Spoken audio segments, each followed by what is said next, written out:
can see the future in my coffee. Sounds like a song lyric.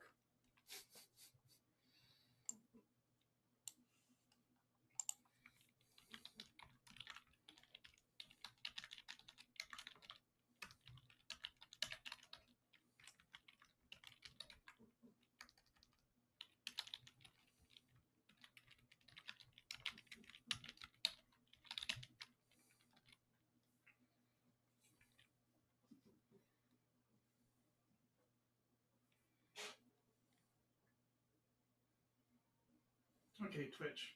When I'm loitering on the page and the streamer goes live, but I'm not watching anything, you should probably cut to the live stream, you stupid website.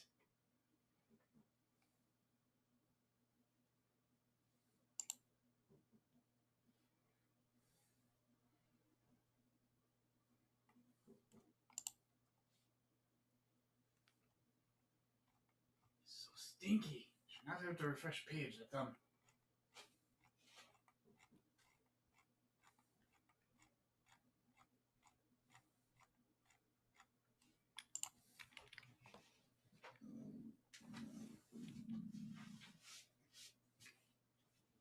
That's when I'm loitering on said page.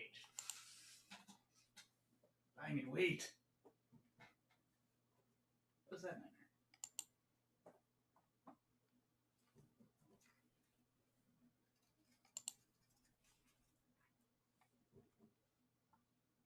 Ah, little Oreo snack cakes. Yeah, there is a plan.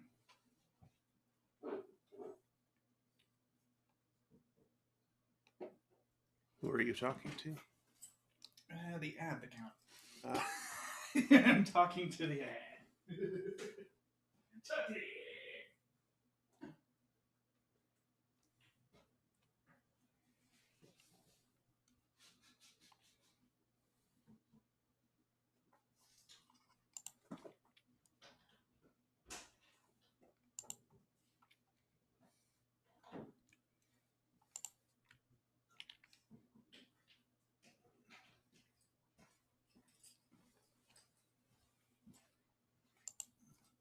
Not sure, but I think I started with the weakest sauce in the box.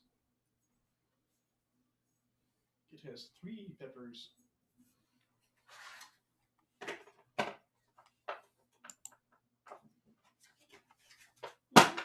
Yeah.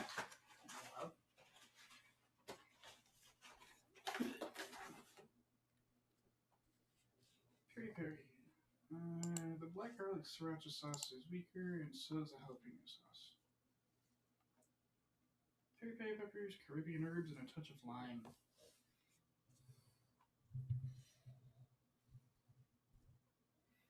Ooh, red chili with black garlic and honey. That's the weakest sauce in the box, but it sounds tasty.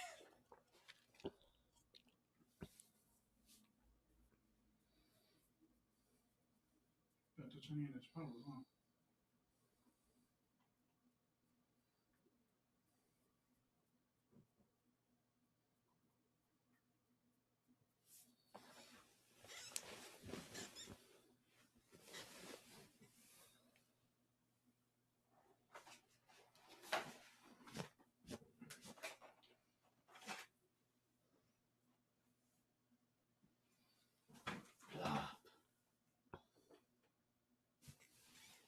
Rabbit.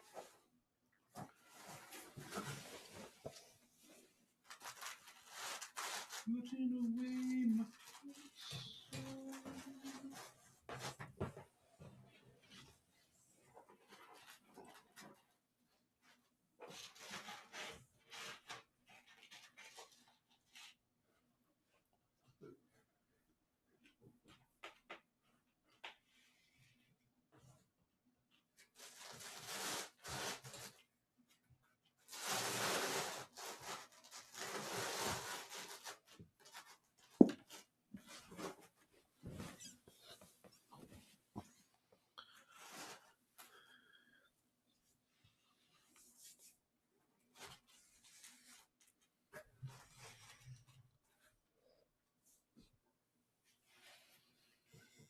Something I noticed when present is that I seem to have the first few bars of the George Clinton song stuck in my head.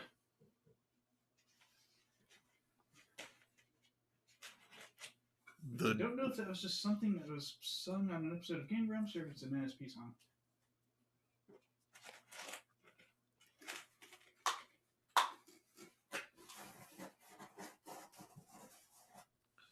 What? And the dumbest part is I can't quite remember part of the lyric clearly. His name is George Clinton, and he's got an unspecified number of degrees, and I'm not quoting that part.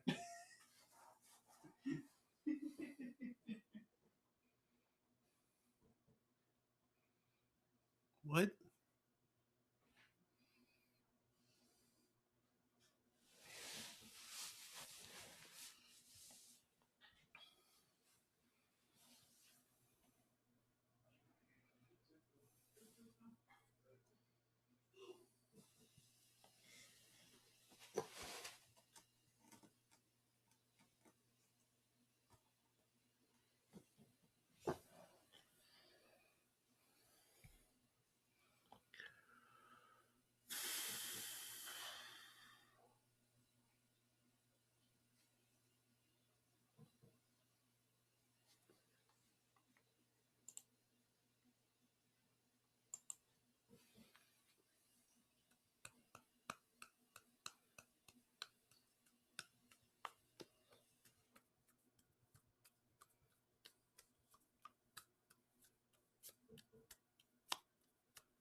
I'm filled with pizza. Good. Where's that slagging robot? Would have been funny if it already shown up and. Yeah, if it had been timed such that the first thing that happened once stream properly started was me walking in the room and yelling that. I think I need my jacket.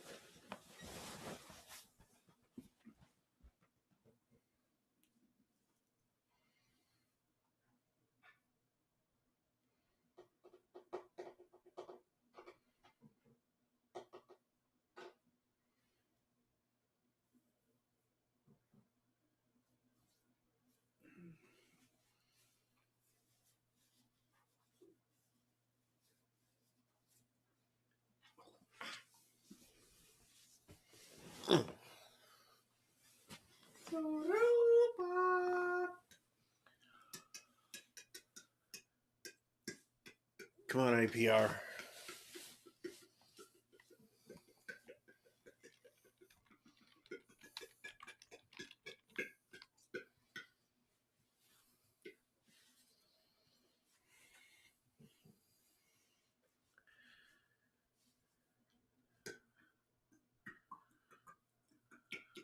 Stop.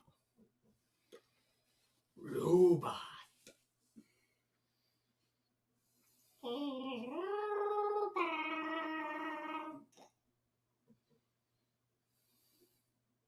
What?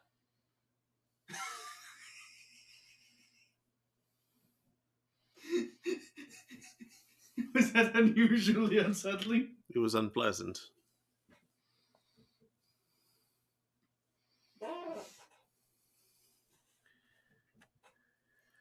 I was going for a kind of there, here intonation. But like coming out of one of those fish monsters from World of Warcraft. Yes, it did sound very moist.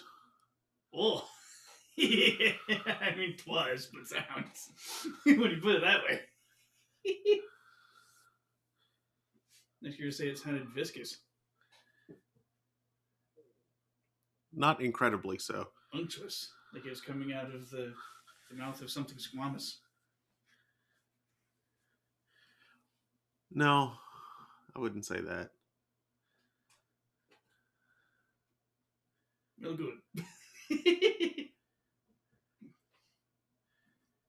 Perhaps slimy, but not squamous. Mm. Meow.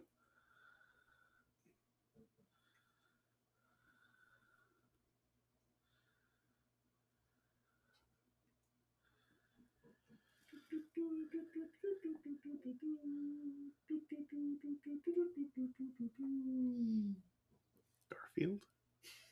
And friends.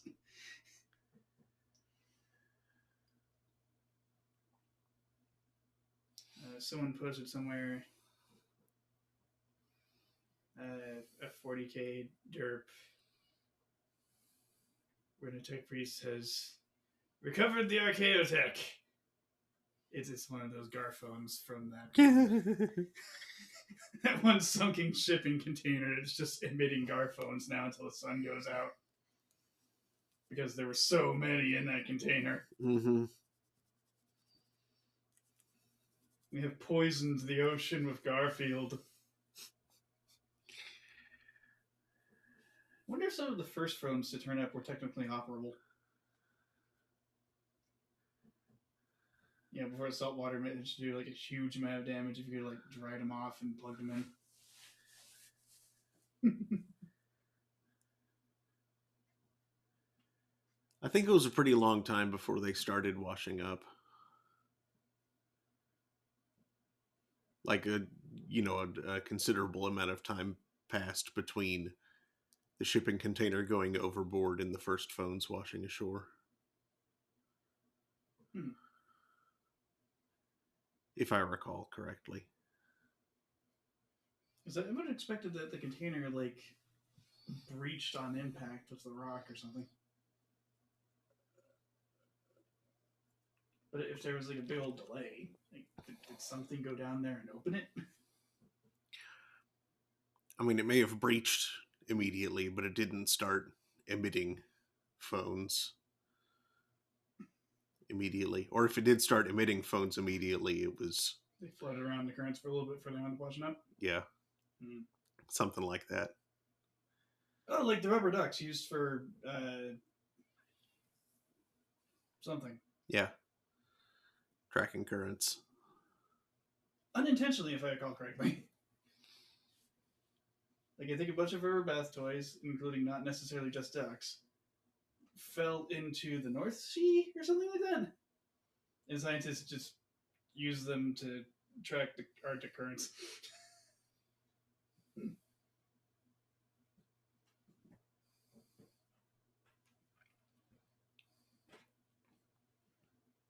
There's something, I don't know, that's kind of funny. Like, because, a rubber duck lost at sea feels less like garbage in the ocean and more like something doing exactly as it was designed to, but in far too large of a bathtub.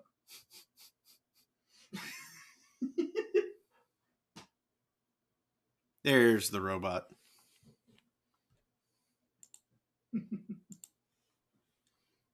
Hooray! So,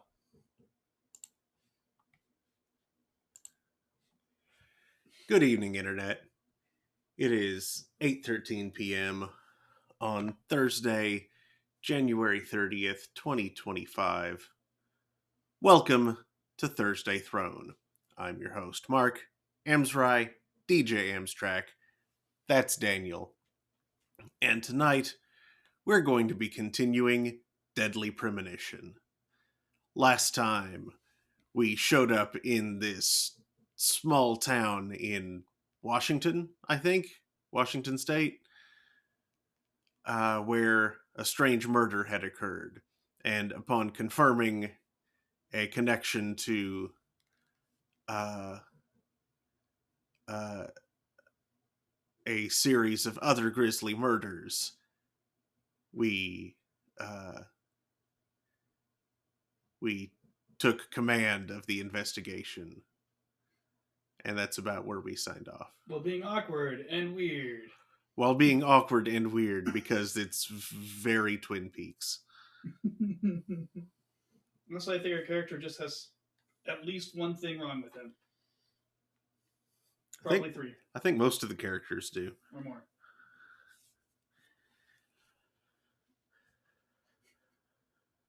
I don't know, the Deputy Sheriff Girl seems fairly well adjusted. As far as we can tell. There might be something under the surface, and that's why she's working for these quads.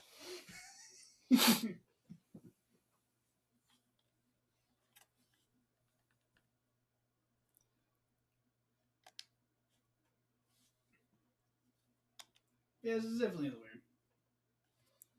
So, let's continue the game, shall we? And learn more object lessons and why you shouldn't give laser-eyed shadowy men an axe.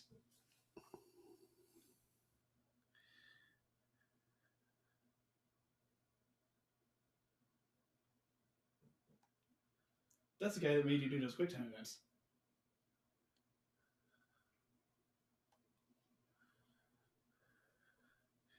Deadly Project Premonition.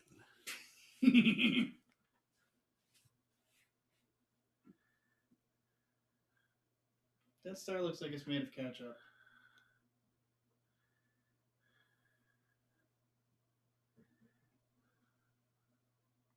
I am unable to read that. It was too swirly.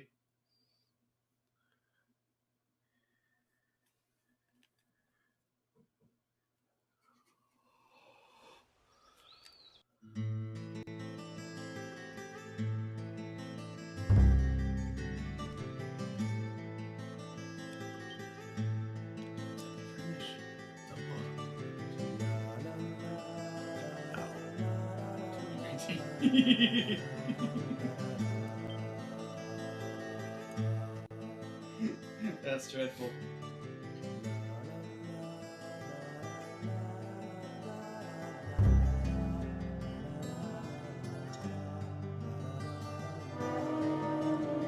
Episode 1.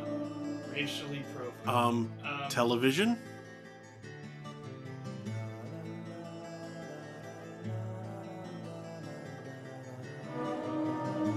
Screensaver mode when you're Previously during the investigation. These puppies are making me go to another town in the boondocks again. I didn't think you'd keep me waiting in the rain for so long. Welcome to Greenvale. I'm the sheriff, George Woodman. Call me George. There's definitely something in this town. Do you feel it, Zach? My coffee warned me about it.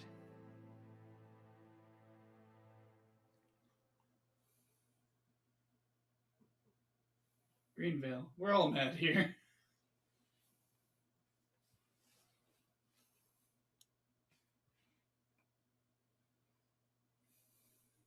I'm as red that a super donut.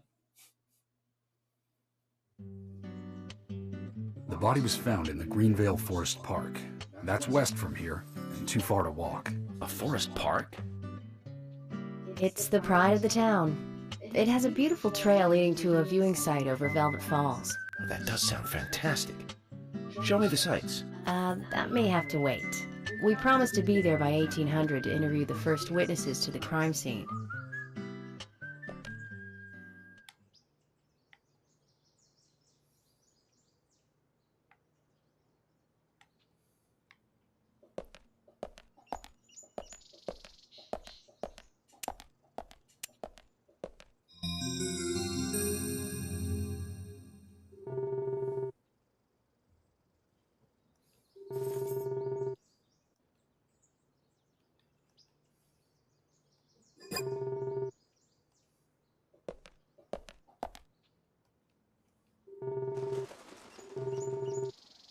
Yeah, you already finished the weird hospital stuff.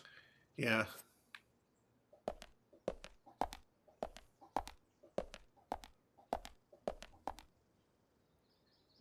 Television?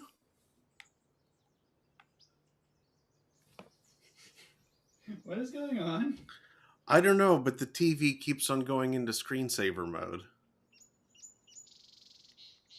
You may need to pop into its settings and tell it to not.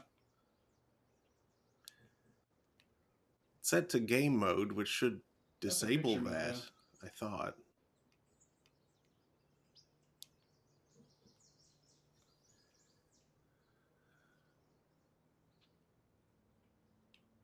Eye comfort mode off. Magic sound tuning.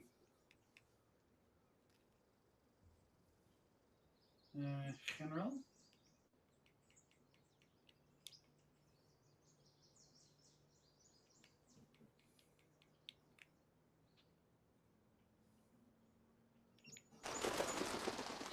Here's...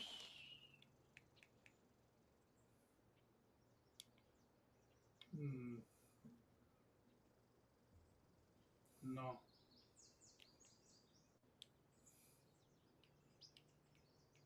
Single passive mode.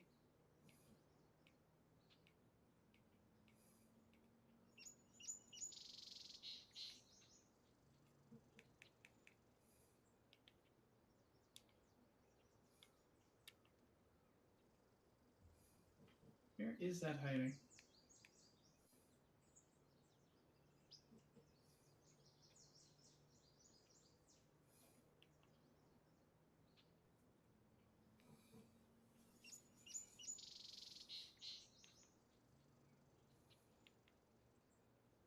So it's getting consistent signal from the thing, right? Yeah.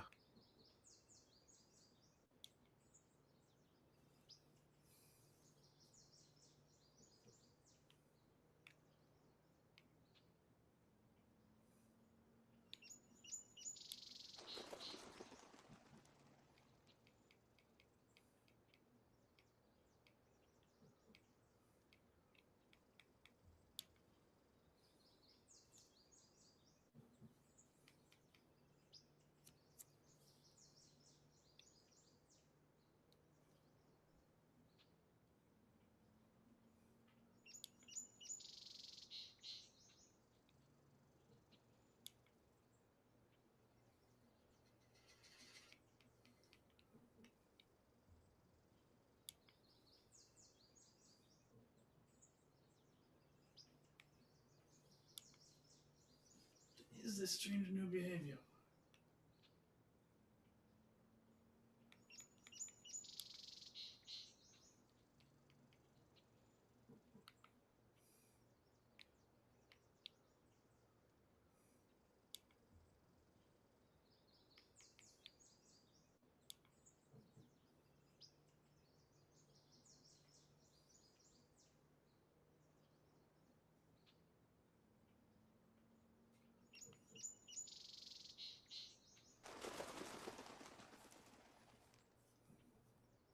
Would it be under safety for some reason?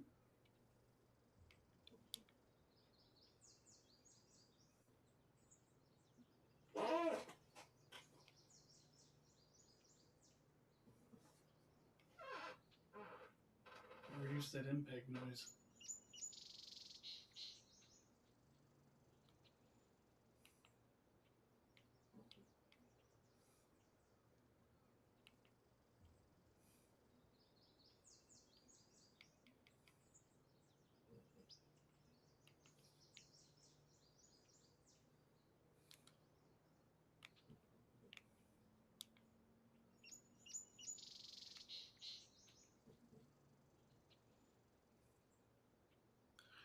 What?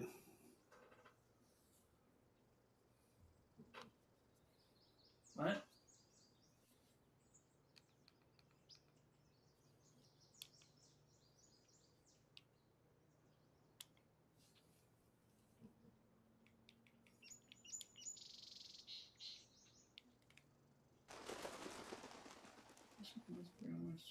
Super much.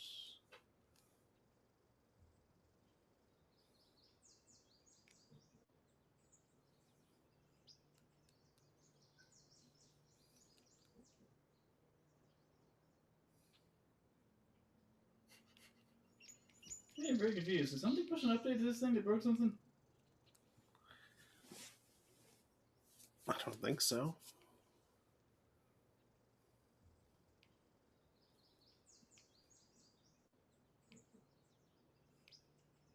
Is there anything at all different from the setup today than from last week for us? No.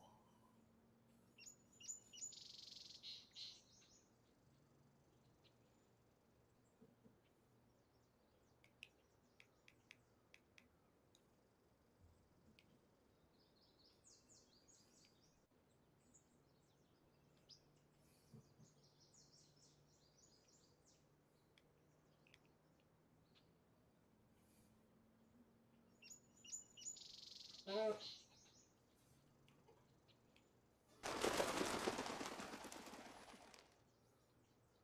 jank. I'll say maybe I want to properly pause. I think time's coming back. Oh, I think you're right.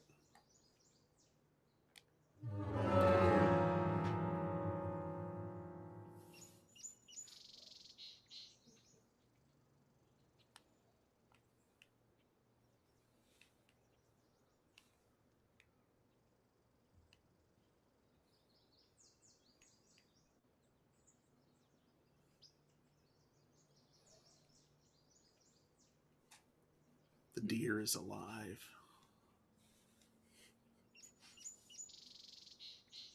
It's not even a mounted deer. It's just a deer standing behind that wall. Uh-huh. It shoves its head through the hole.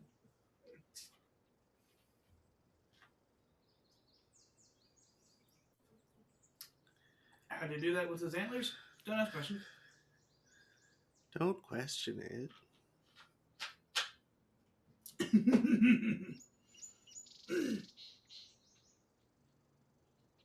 Oh my goodness. What model TV is this? I don't remember. I think it was running around the menu actually. Like the about thing. It's an LG. Its name was here. There it is. OG OLED 55B6P. LG WebOS TV OLED 55B6P.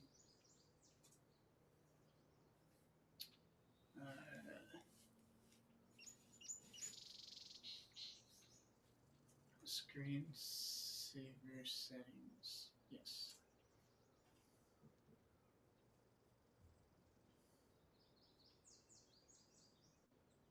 General additional settings. Yankees.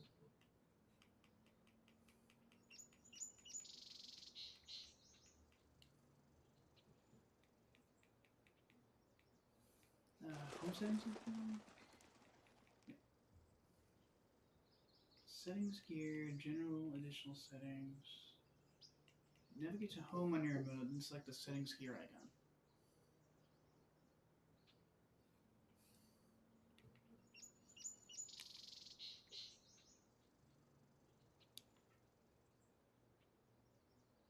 Okay, that's the same as just hitting the settings gear on the remote.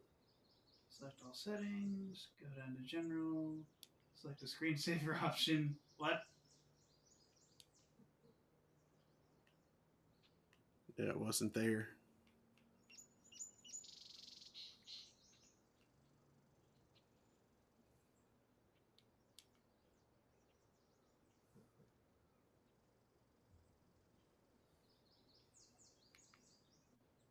Screensaver's little thing that happens, yeah. This is burning, yeah.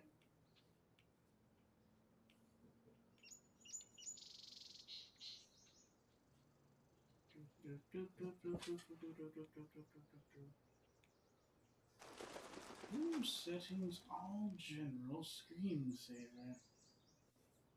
Not all GTVs have the same screensaver options. It may vary depending on the model and firmware version.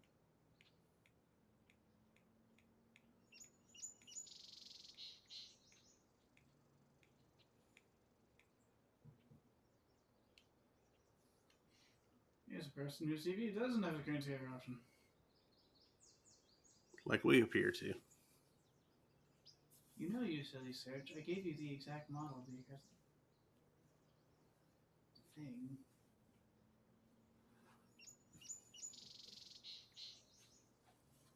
Can't turn off fireworks screensaver.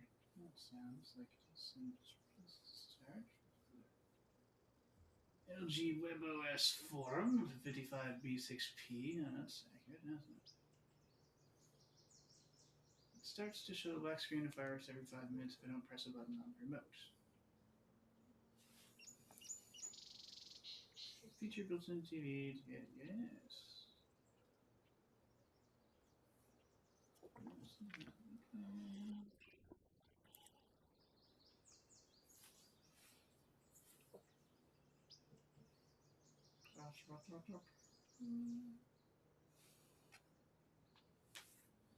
Yes, that's triggering quite well.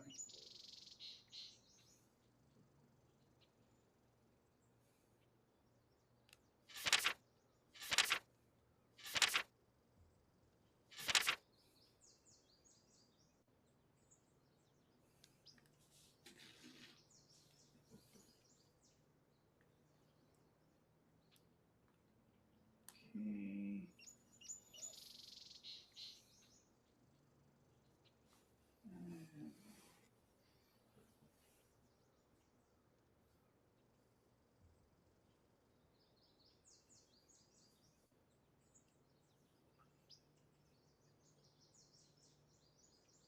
Stop complaining about someone who's angry throwing insults around.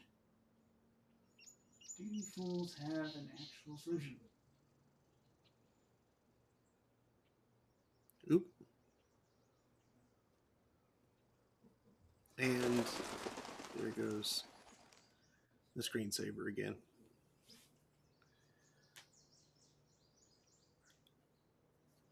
It didn't used to do this. This is No, very it strange. didn't. It just started.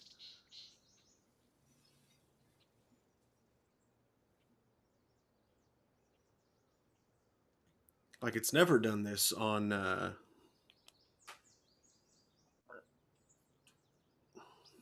different input. On this input.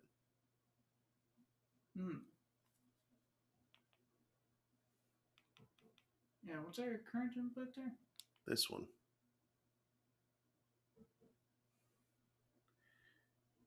HDMI number 3 instead of HDMI number 2. My goodness. This happened twice in the last 18 months on my 55-inch OLED. Just kicks in right in the middle of the show. It's a problem with the HDMI connection. Somehow the TV doesn't recognize the HDMI connection anymore. All the other HDMI connections work properly. Been able to fix it by unplugging the bad HDMI and switching it to another. I leave the bad HDMI port unplugged overnight, and the next day I restart a connection and the problem goes away. What the world? Why?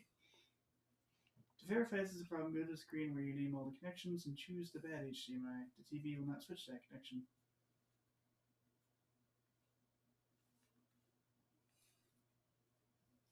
Let me try.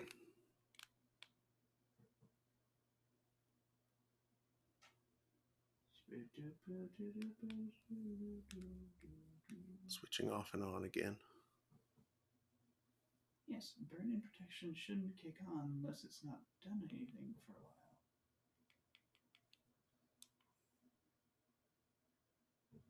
Because, yeah, for some reason, it's not... Some sort of input jank. It's not switching to that input now. Ah, that sounds like exactly the issue that fellow was just talking about.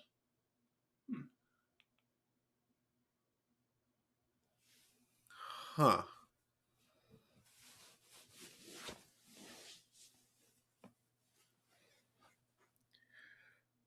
Well, then I guess I have to find number 1 or number 4. Unexpected technical difficulties. Yes. And they're rarely expected, otherwise it wouldn't be that difficult, but this is particularly surprising. One of those, it was working before, what happened sort of situations. Because we did nothing to it unless the squeakus is being back there.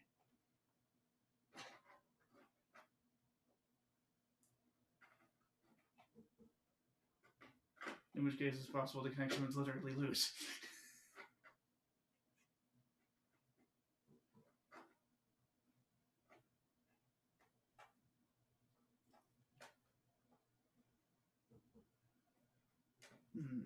Someone also tried the following.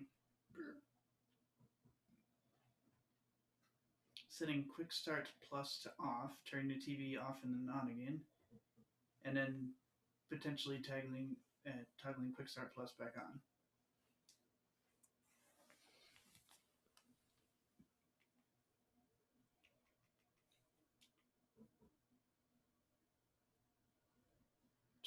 iOS update. Are you kidding me? Okay, well, it switched to number 4.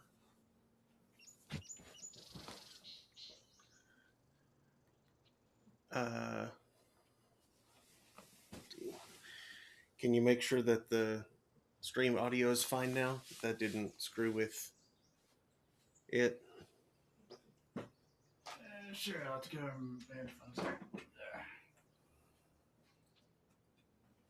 Because there's a possibility that that replaced the audio with...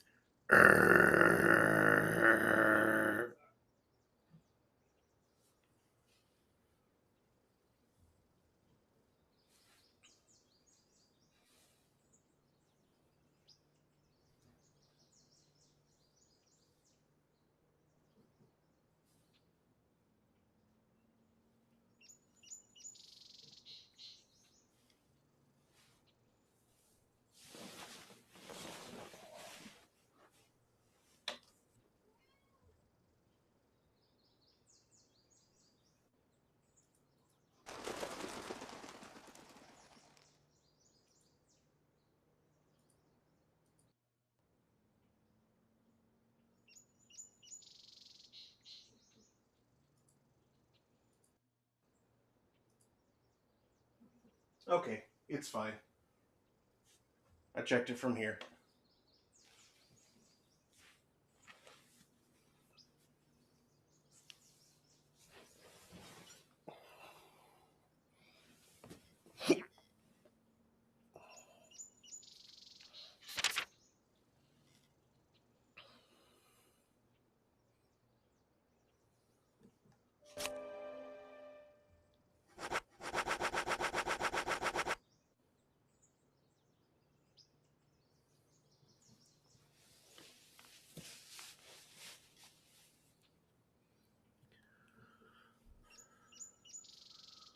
Sounds perfect.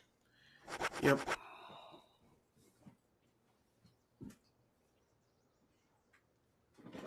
I was worried I'd hear. But I heard you and I heard tweet, tweet, tweet. So we might be good. I hope.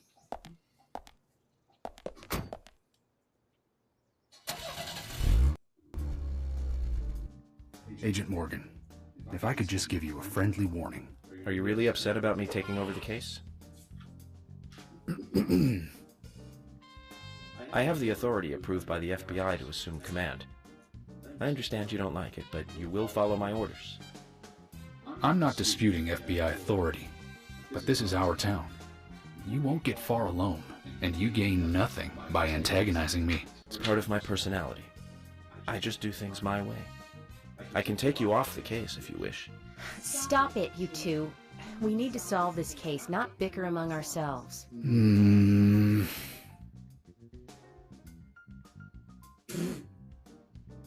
That was a dopey grin, Morgan.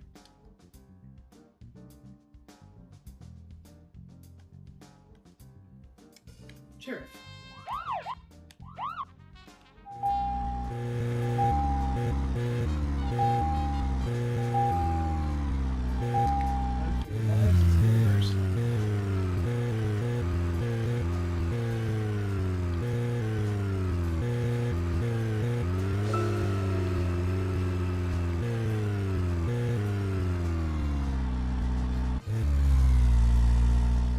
Was the accelerator supposed to be controlled by some kind of analog pad? Quite possibly. But it's not.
Anna's body was discovered by the woodsman Jim Green, along with his 2 grandchildren, Isaac and Isaiah. What was he doing in the forest?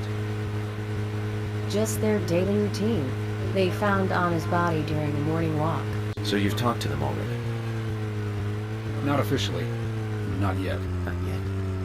Are you out of your mind? You haven't interviewed them yet? Agent York, that tone is hardly appropriate. We were given orders to wait for you to arrive. Orders by who? A man called Abrams from the FBI. Robert, is it? Good old Bob Abrams. I did tell him to stay out of it. It's always tough to have a meddling boss, huh, Zach? I thought you knew, Agent Morgan. Don't worry about it. We may not have taken official statements, but we got all the information we need. I can fill you in right now if you'd like. Thanks, George, but that won't be necessary. I want to hear the details from the witnesses themselves, firsthand. I just can't believe that the children had to witness the crime scene. They may be traumatized. You'd better do this carefully. Don't tell me you get nervous talking to children, Emily. Not at all. That's not what I meant. Then what did you mean? Just forget it. I believe she means she feels bad for the children.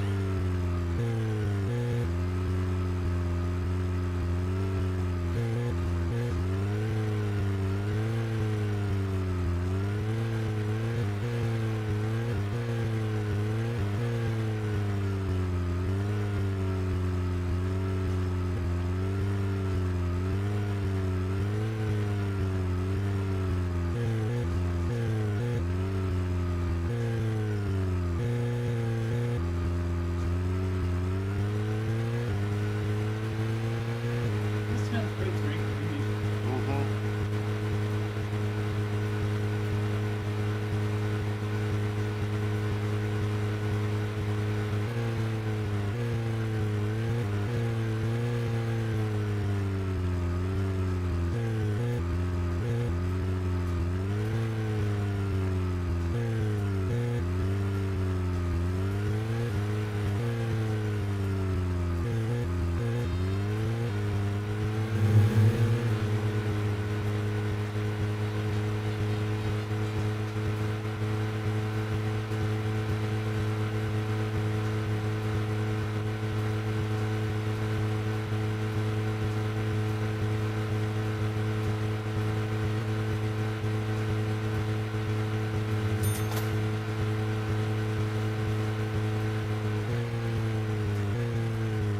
I was a little horrified that the cars it's open.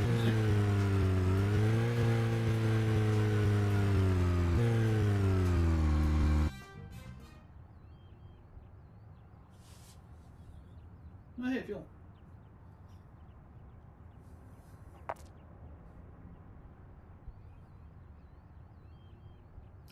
Oh, I've never seen you here before.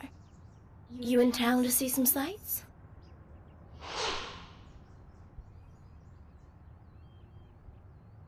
What's your name? I'm Gina. Folks call me the Rose. I'm Francis York Morgan, FBI Special Agent. I'm investigating the death of Anna Graham. FBI? Wow, how cool.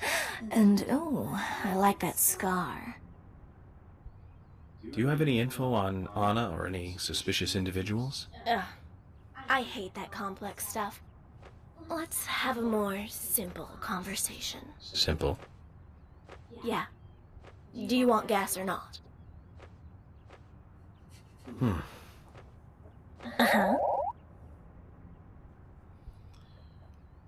Uh-huh. Some gas would probably be good. The car's at less than half and seems to be consuming at a terrifying rate. Uh-huh.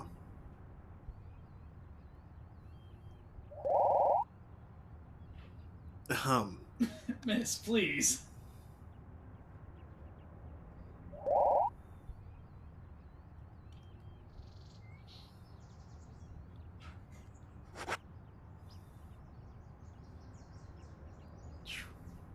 $5? Where are we? Washington. Heaven and hell.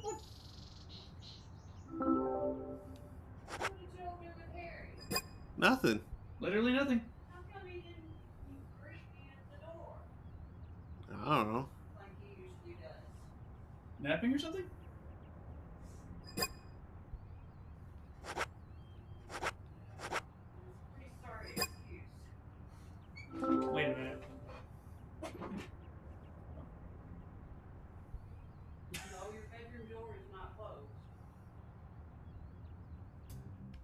Oh, okay. Because I thought I had closed it. Now wait a second.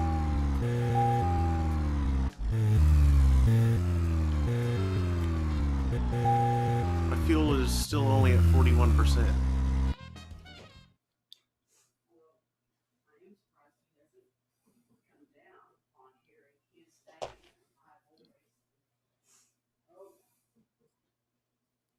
Surely you didn't sneak out when I came back to base. You from out of town? I ain't seen you here before.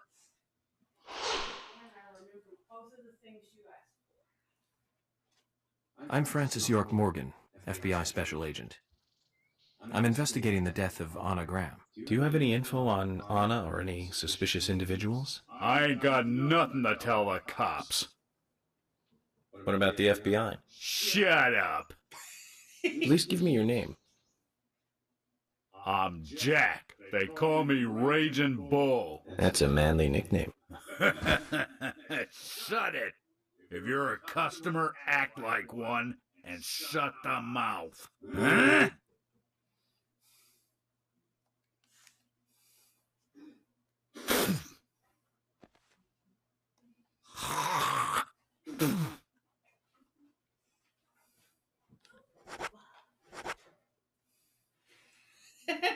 Bribe!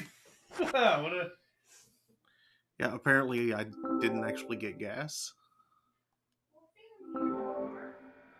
Oh, is he sleeping in a soft place?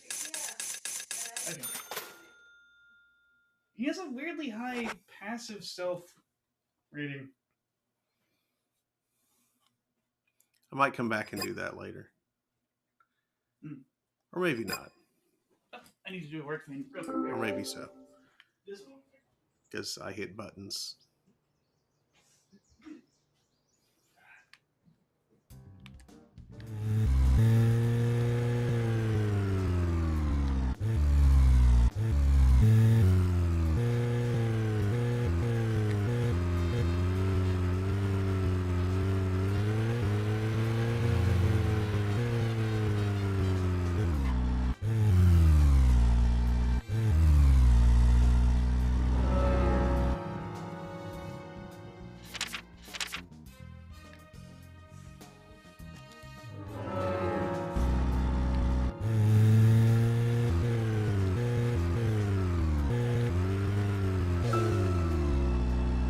Nope, nope, not what I wanted to do.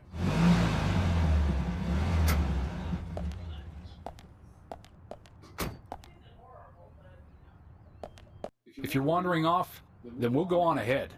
We don't have time to mess around. Okay, I'll meet up with you later. Agent York, we only have until 1800 to talk with the witnesses to the crime scene, okay?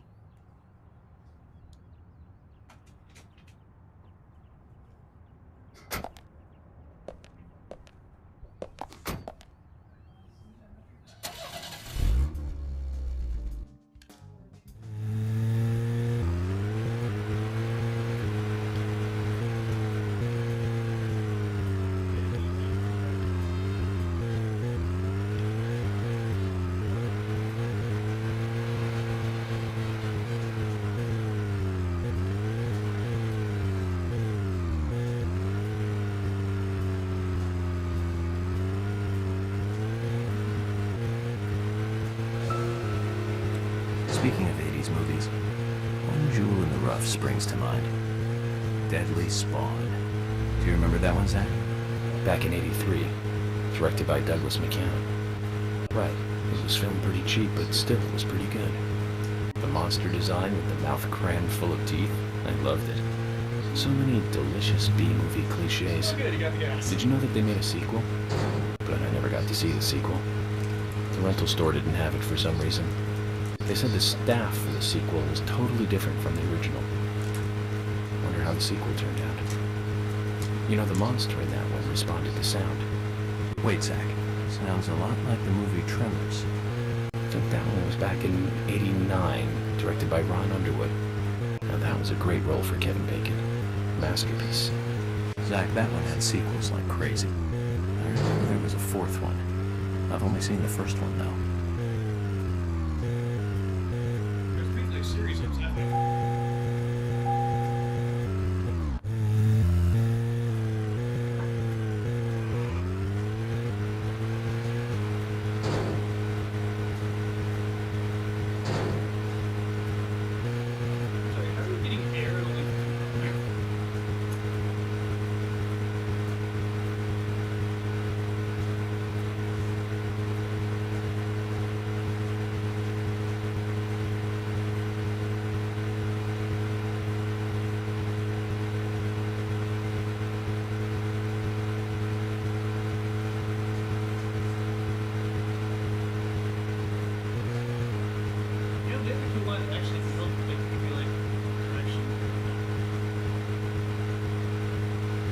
I accidentally exited the car and they went on ahead.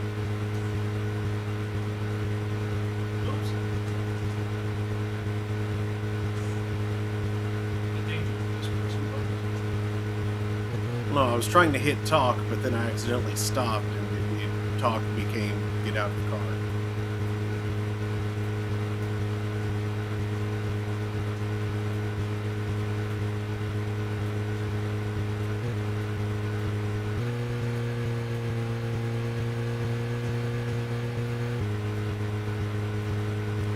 Tremors. I think Fred Ward was in it. You say Fred Ward, and I say Remo Williams, The Adventure Begins. That one was back in '85, I think. Directed by Guy Hamilton. I guess Hamilton was aiming to start a series like 007, but it had no sequels. A real shame. Do you remember the martial arts they used in that film? Called Sinanju? The ultimate in martial arts, using no weapons at all. Remo's master Chun ran across water, remember? And he loved soap operas. Man, that was a good character. He was played by Joel Grey, the best supporting actor in Cabaret. Of course, in Remo, he had so much makeup on you couldn't tell. So now you're just talking to himself.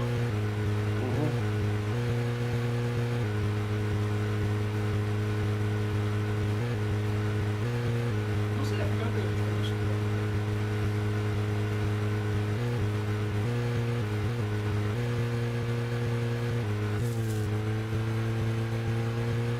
Hey, some of the creatures like the phone.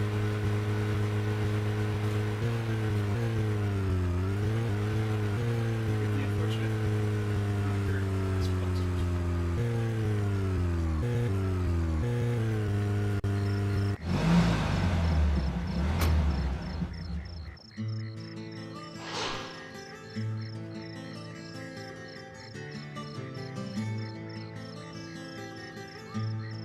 What are you playing at? You tell us to come here, and you keep us waiting. Is this the way the FBI treats their own people? Hello, George. I just had some things I had to do. You really are pushing it, you know that? I'm sorry if I upset you, but it was important stuff. To me, at least. That isn't the issue here. We are in the middle of a homicide investigation. He's not listening, George. I think we both know by now how little he thinks of other people's feelings. I'll be more careful from now on. I promise.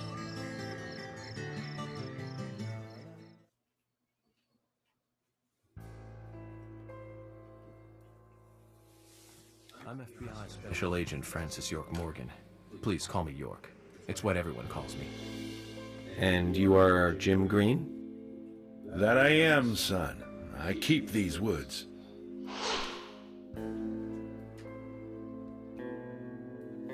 Well, you're doing a fine job. Well, I used to be a tree surgeon. And these two discovered the body? Yes, my grandchildren, Isaac and Isaiah.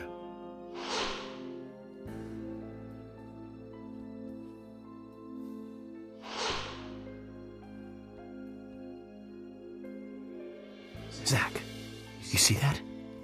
Twins. Just like in my dream.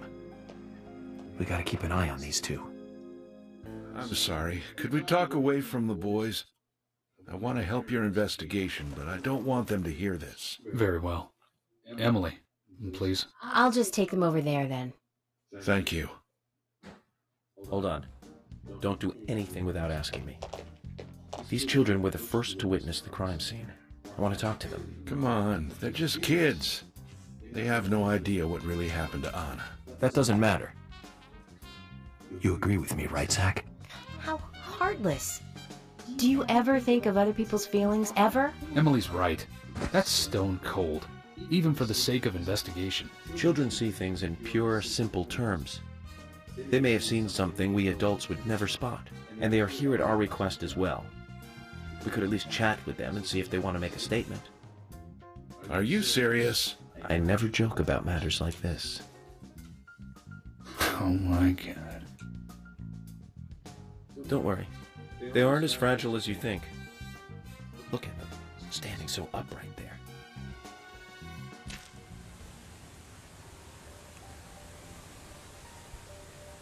Now then, Isaac, Isaiah, tell me, What did you find here? Anna, she was so pretty. She had a red dress on. Her hair was shining. Bright gold hair. There were lots of animals around her. Squirrel, weasel, and a snake. A real snake. We didn't know until then. But we know now. Anna was the fairy of the forest. She was a goddess. She smiled when she saw us.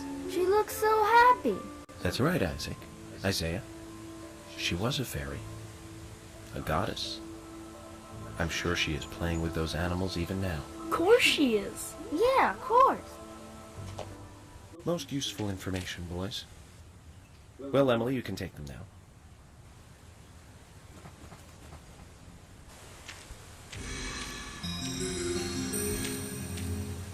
Okay, Zach.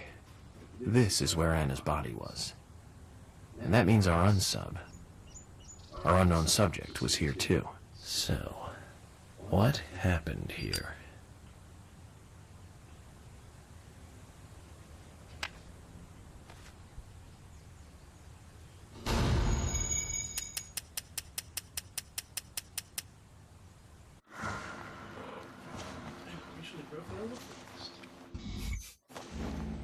Trees. They all look alike.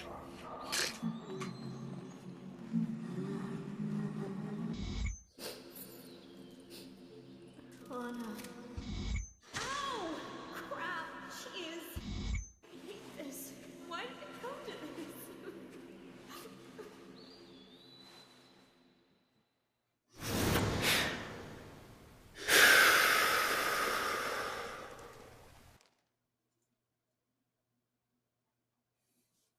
Zach, something is still missing. We need more clues. My cigarette has granted me insight into the case. I should ask for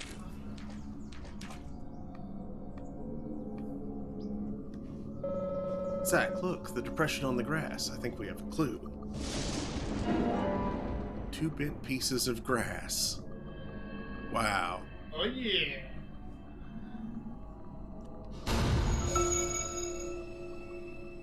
Press X to grass.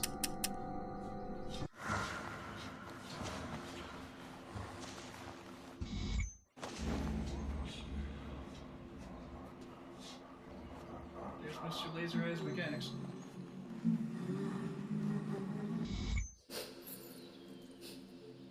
Oh no. Ow! Crap! Jeez! I hate this. Why did it come to this?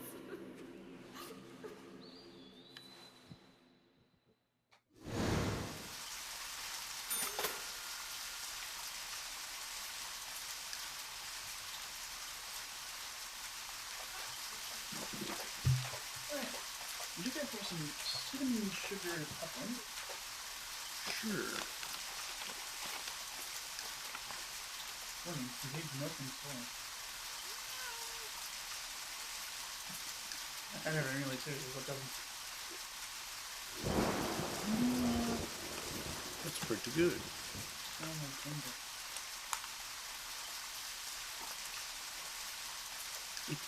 The sun is a kind of ginger.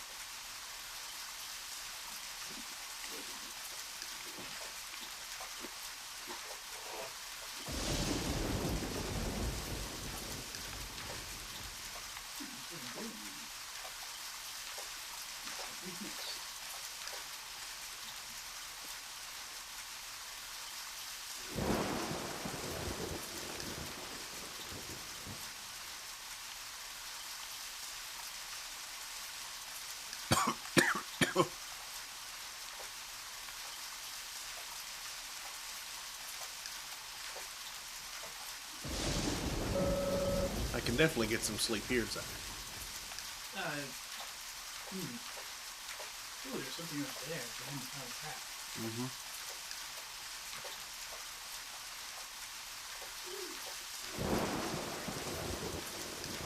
Ah, there's a small berry.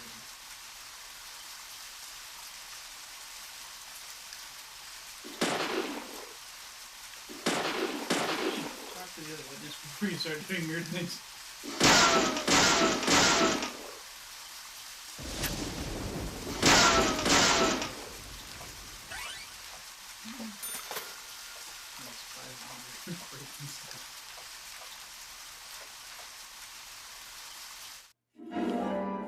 Can of pickles. The pickles.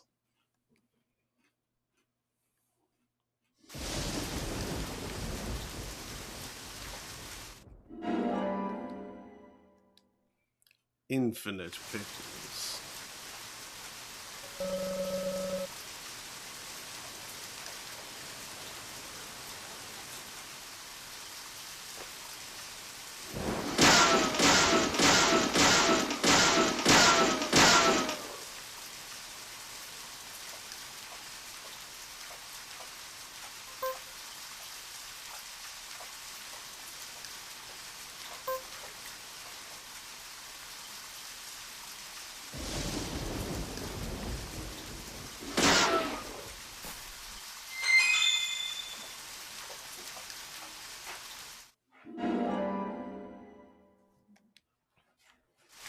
Oh, cool, you got your CPG card.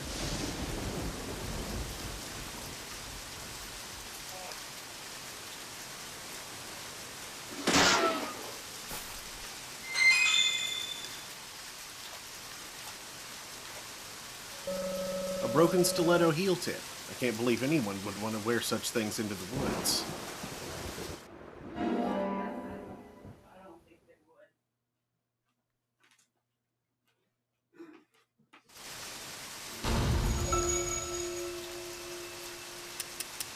Profiling. Start. Yeah, I'm wearing a heel shoe into the woods. Probably want to leave as soon as I go.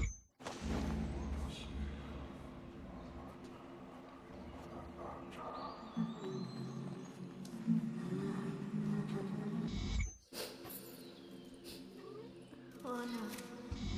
Ow! Crap! Jeez! I hate this. Why did it come to this?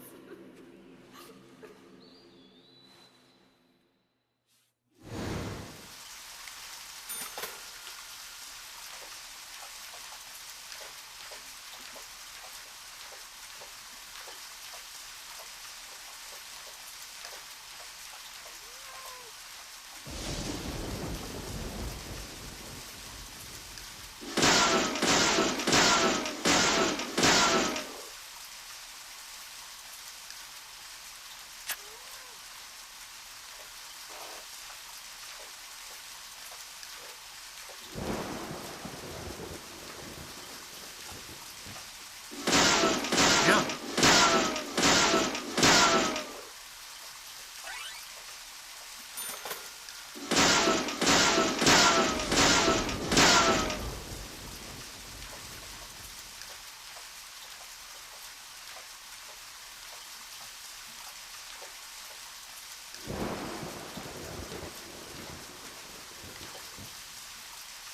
There's no thing in the tree.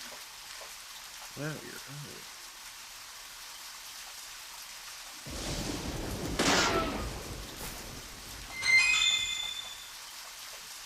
Chip with rusted metal dust. Look here, wood chips with rust on the edges.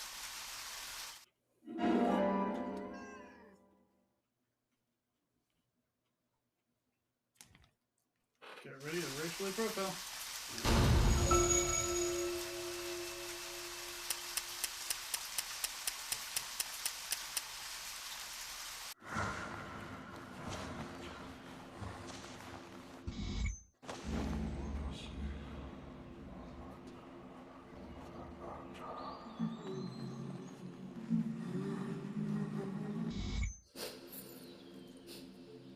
Oh no. Ow! Crap! Jeez!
Picture in a place like this.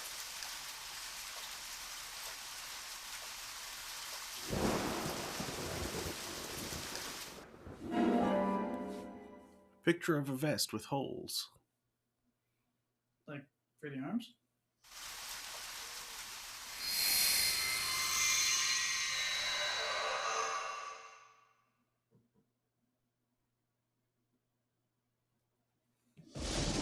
Oh, that's a symbol. I haven't seen one of these in a long time.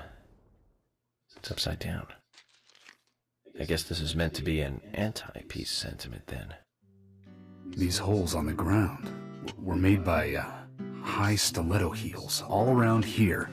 And this depression here, Agent Morgan, I see what happened here.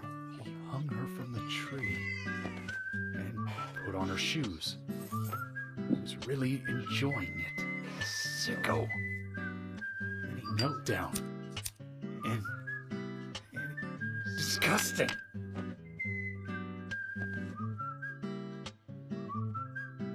George, you certainly have a vivid imagination. An interesting theory. Don't you think, Zach? What was his name again? That Hollywood producer. That's right. Joel. We really ought to introduce George to him, Zach. Profiling is a little different from writing a screenplay, though. An idea being interesting doesn't make it fact. Let me enlighten you, George. The footprints reveal that one of the heels were missing from the shoes. And they're different from Anna's shoes that we saw at the office. Furthermore, there would be even more disgusting evidence if he did kneel and, well, do as you suggested. If you want proof, go ahead and try it for yourself. He knelt here for a reason other than simple perversion. Zach, what was he doing in front of Anna?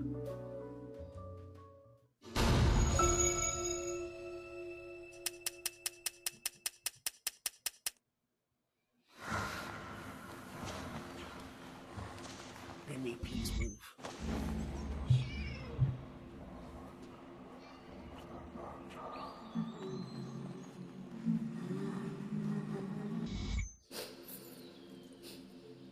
Anna. Ow! Crap! Jeez! I hate this. Why did it come to this?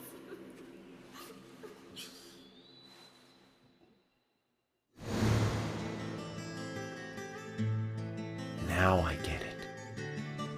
He was kneeling to pray in front of her. Just like the twins said. She was a goddess. The young son, our unknown subject, offered prayers to Anna's body.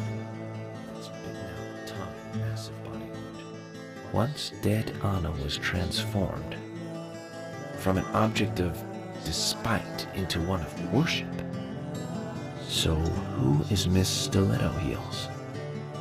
The steps are close coming up to the body, and then farther apart going away. There was a reason to hurry away then. That settles it then, George. Miss Stiletto Heels is a third party here. She's not the murderer. No one runs away from an object of worship. She could be another victim who was with Anna. Or perhaps an accomplice who fled for some reason. She is also one who took whatever it was Anna was holding on to in her hand. But why? Why did she leave her here? Only Miss Stiletto Heels knows the reason for that.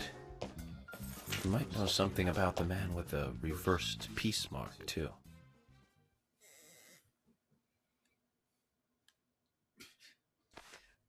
George really looks like he was sick of How this many on the tree women there. wear high stiletto heels in this town, do you think? Oh, I should think most of them have at least one pair. I do too, before you ask. But nobody would come all the way out here wearing them, except maybe one person. Who's that, Ellen? Don't keep me in the dark, then. Who might this elegant lady be? Diane, the owner of the art gallery. But she's out of town for a big art auction. I heard she'll be coming back in a couple days. Then we'll just have to give her a warm welcome home. A more immediate matter, then. Where in town can you find something like this? It should be a building that isn't used anymore, with either a lot of metal or metal machinery or something like that. The old lumber mill. Oh, the most obvious answer. Okay. It's time to really get this show on the road. Could you guide me to this perfect setting for extravagant murder?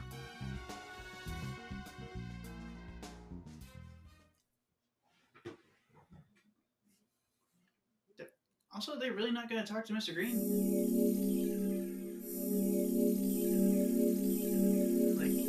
Like he had stuff that he wanted to tell you.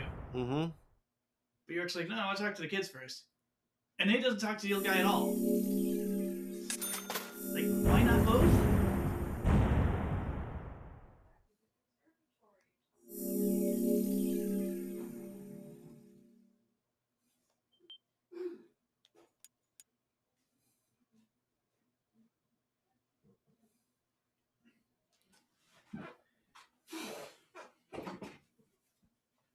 Well, I'm glad you got to that point before I had to go do work things, because I gotta go do work things. Nope.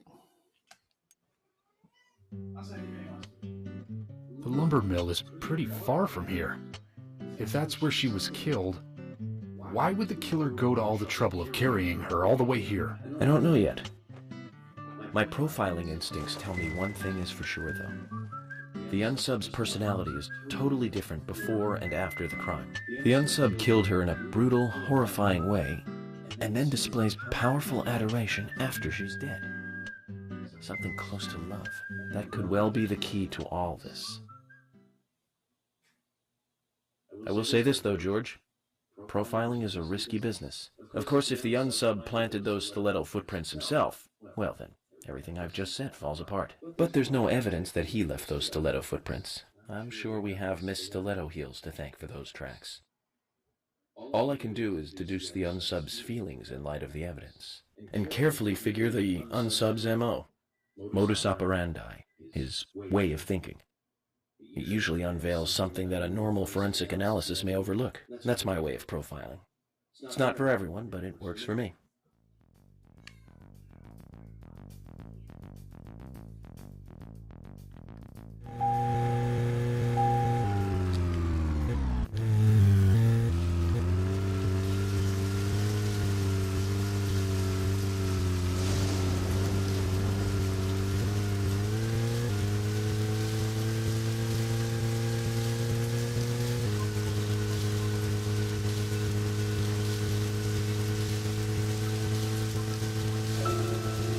When I first joined the force, this lumber mill was still in full swing.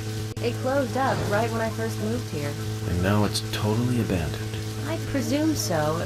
I've never really been inside, so I don't know for sure, but it sure is run down.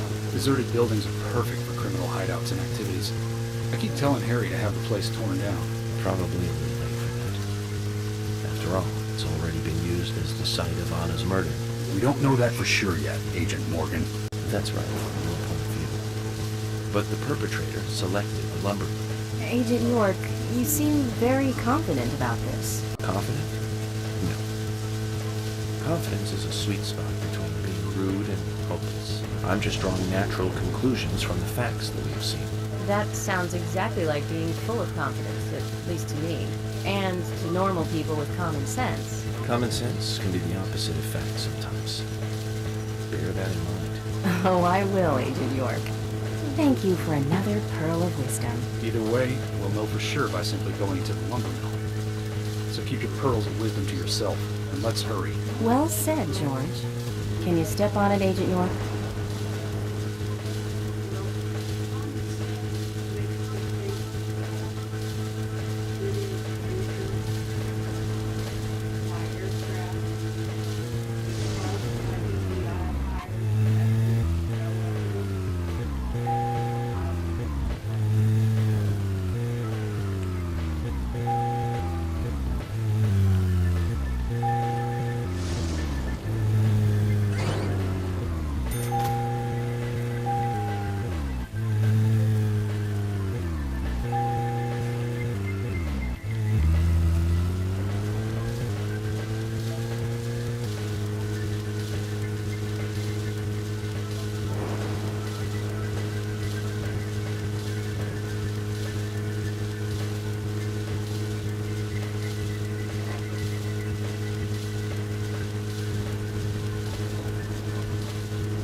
Let's go and find out if your facts can be trusted. You're full of confidence, right? Let's get to the lumber mill.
I'm going in alone. You two stay here. I can't concentrate on profiling with other people around me. Now hold on a minute.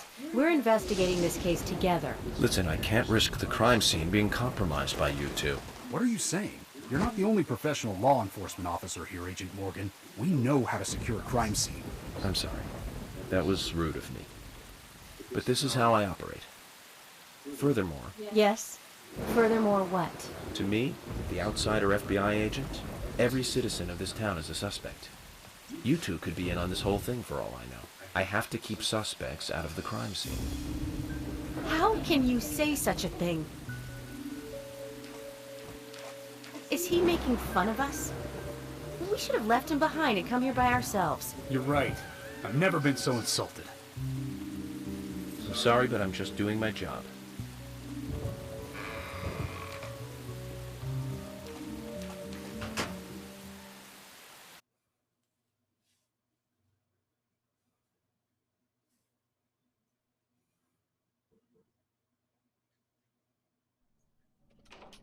Did you hear that, Zach? If they're pros, then we should let every first-person shooter gamer out there join the SWAT team.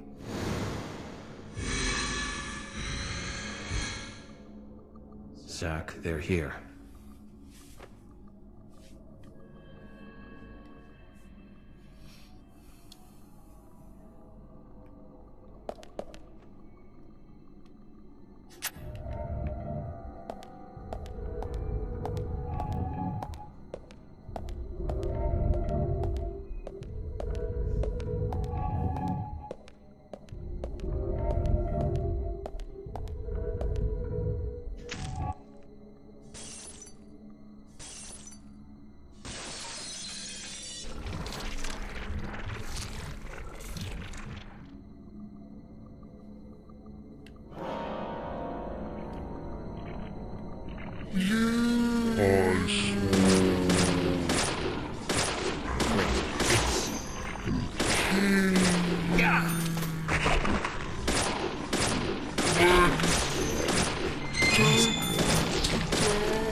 Amazing.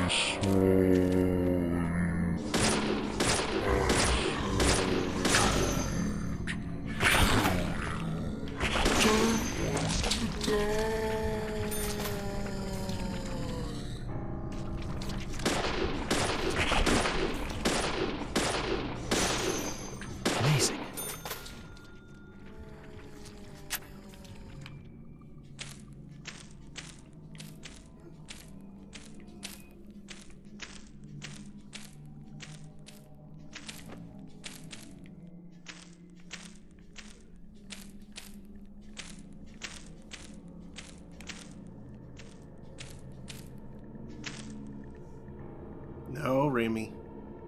Don't get up on my desk. Good girl.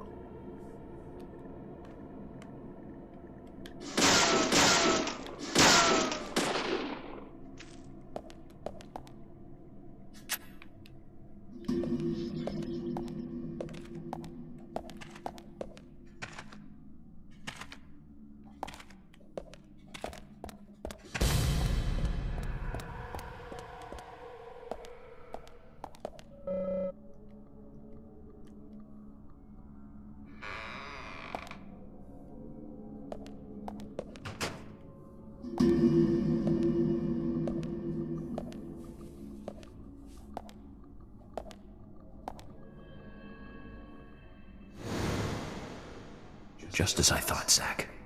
This is where Anna was killed.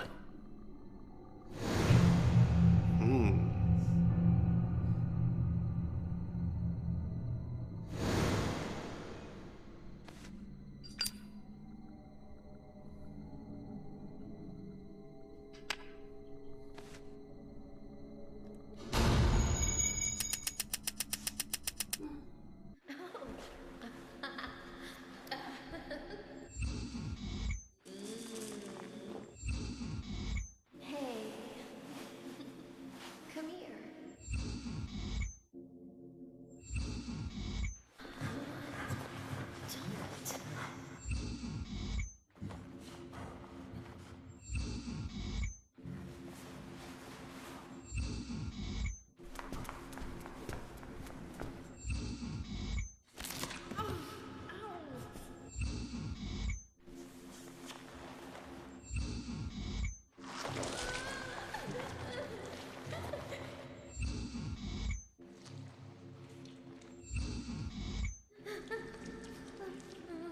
Don't.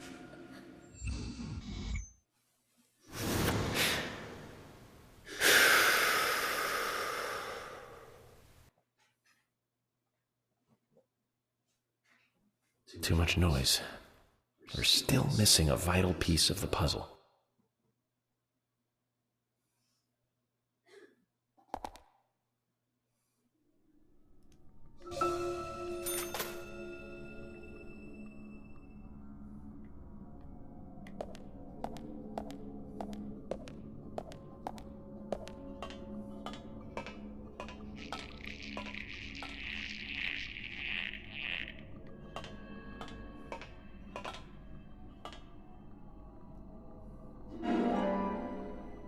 Ooh.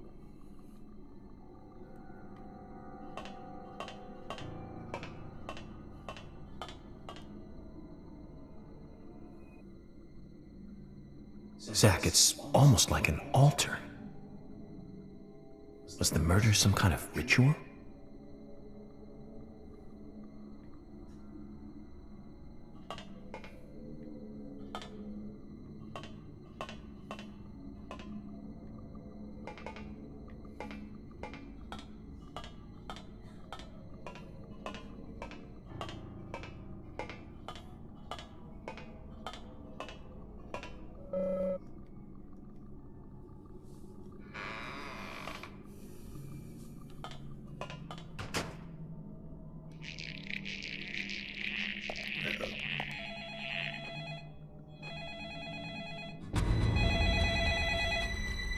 Who was phone?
You stuffed your face.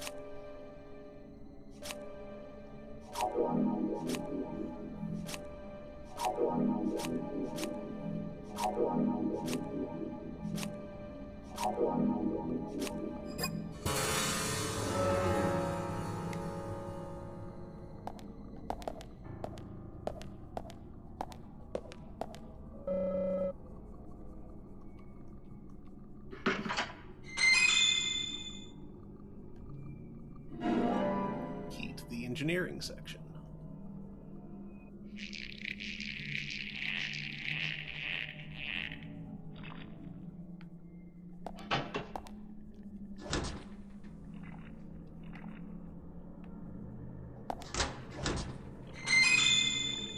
Smoked salmon.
rusted all over. Won't budge without a good whacking. Any tools handy, Zach?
Upside down peace mark's been drawn on the steam engine tank. Any idea what it means, Zach?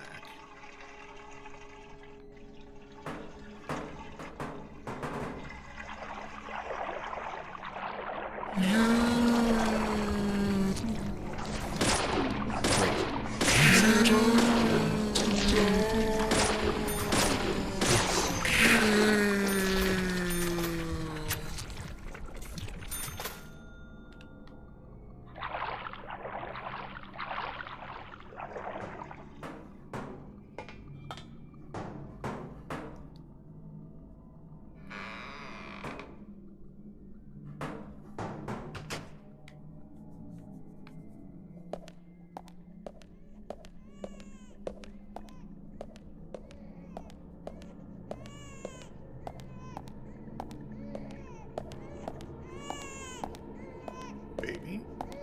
I swear.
Golf club.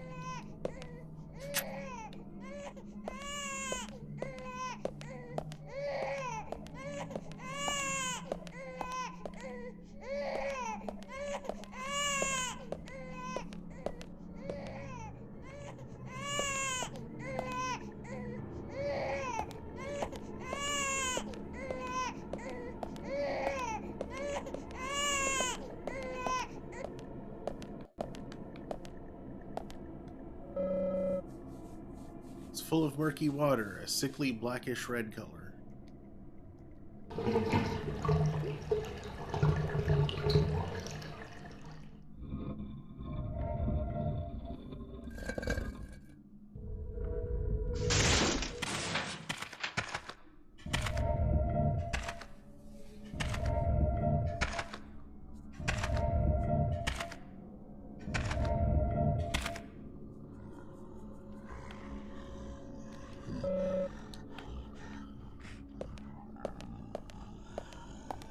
I swear.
Can't get through this rubble. We'll have to find another way, Zach.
Oh, that broke some of that.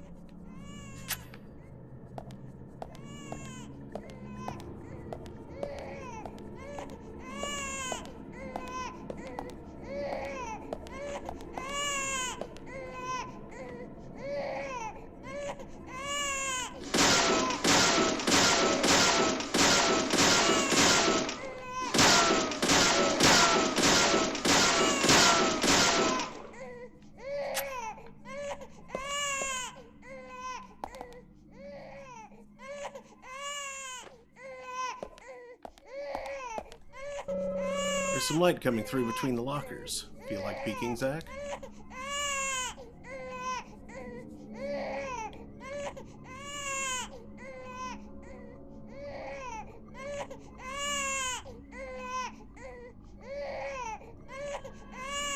Big open area. That looks like a fight.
Gearbox? Why was that making a baby crying noise?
I swear.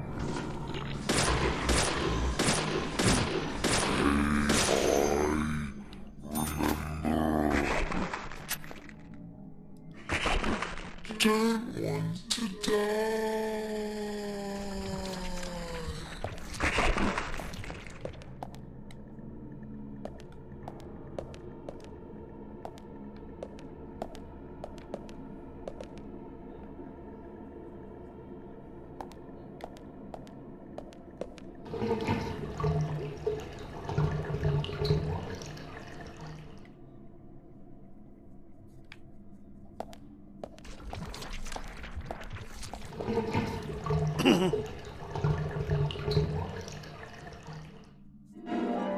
Ooh, a flare. I swear.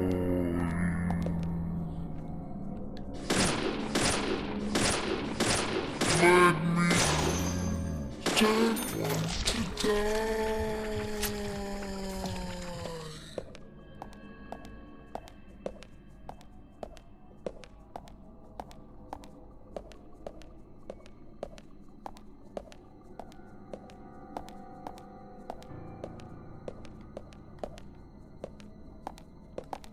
I swear.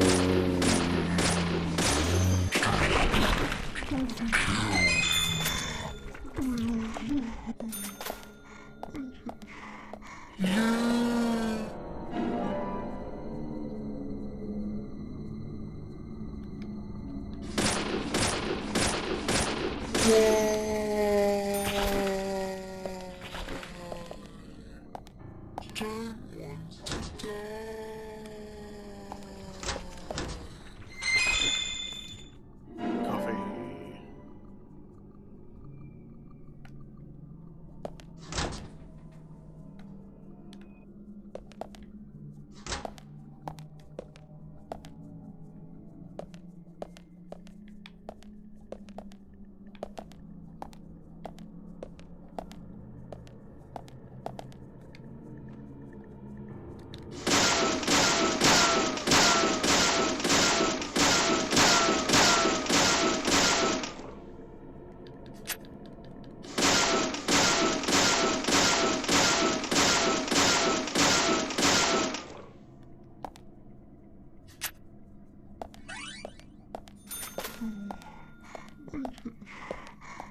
Well, that's what the gearbox is for.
Huh?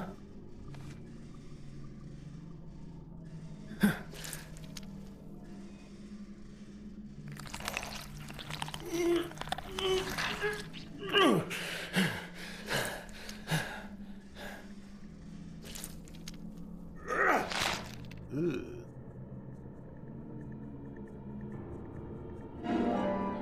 Damaged red hair.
Looks like the power is out. We'll need to restore power to move this elevator, Zach.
There are no handprints around the part where a doorknob should be.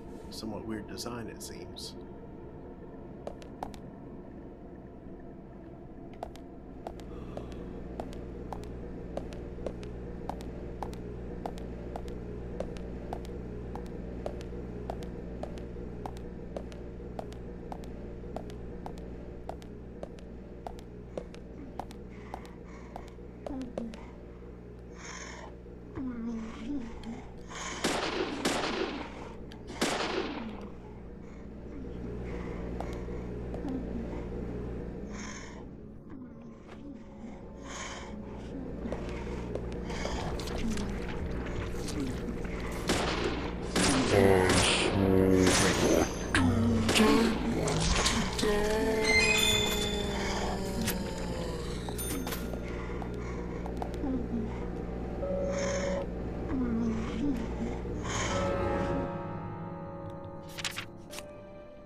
Don't want to die.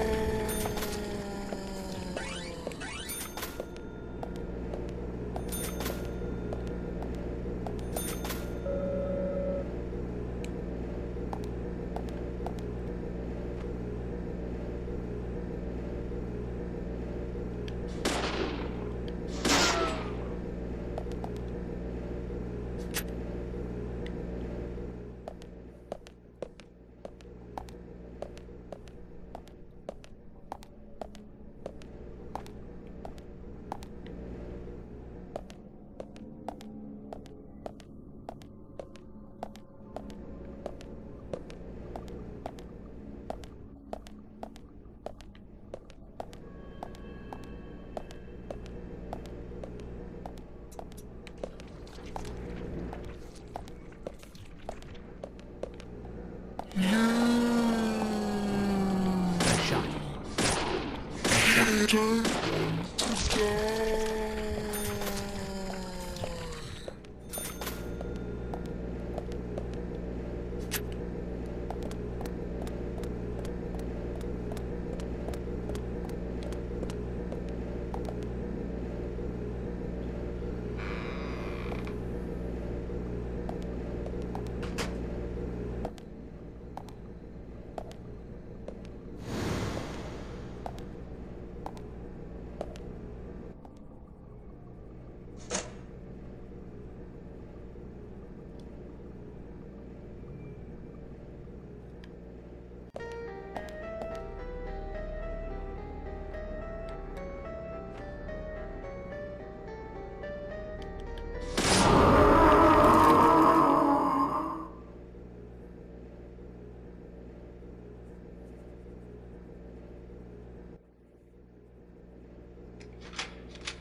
Weird.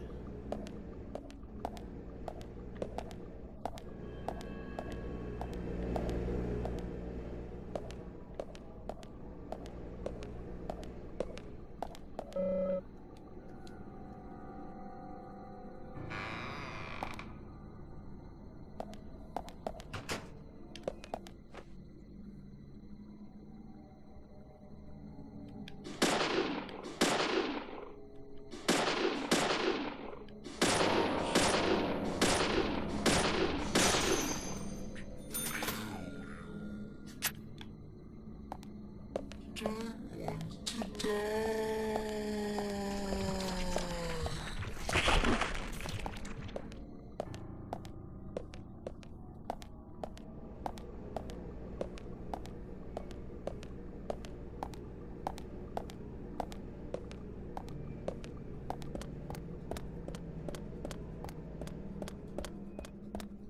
I swear.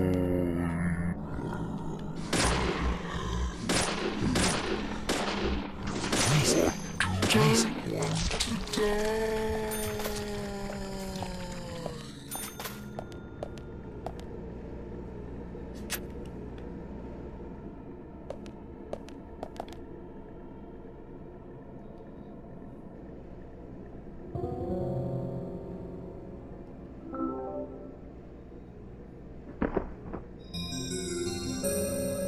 The doorknob is shaped like a hand.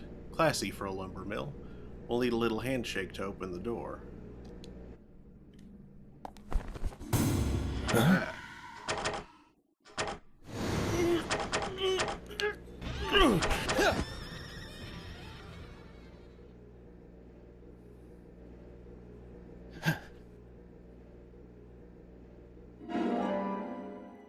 Peeled off fake fingernail.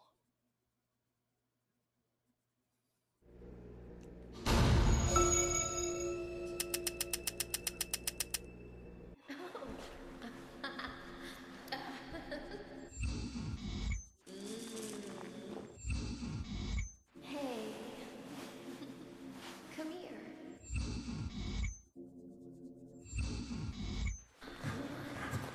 Don't.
Huh?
Oh, jeez.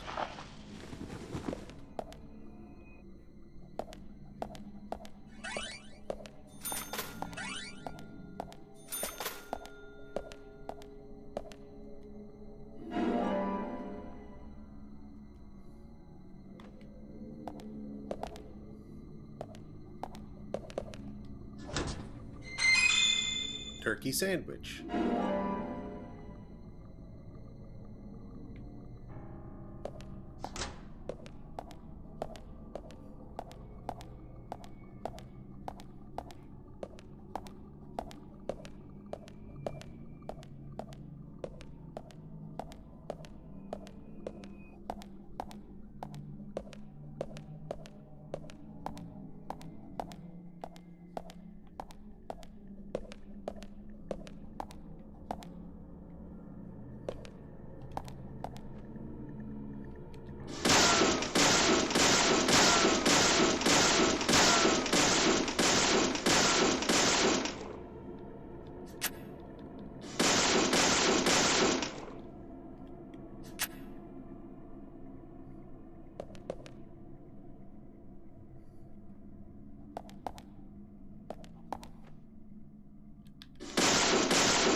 don't want to die.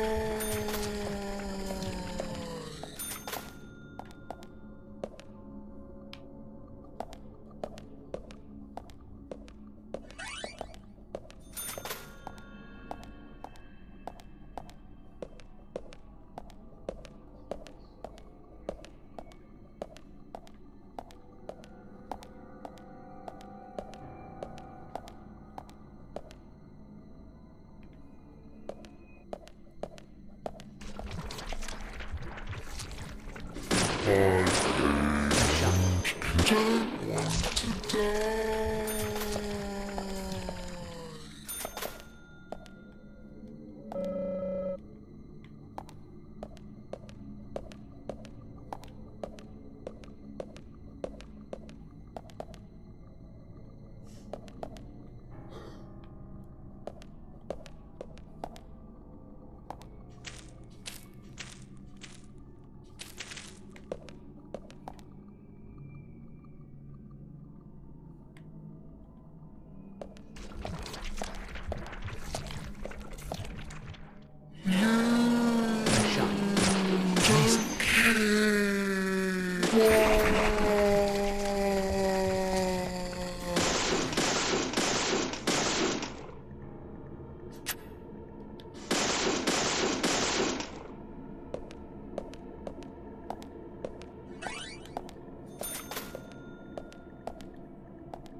I swear.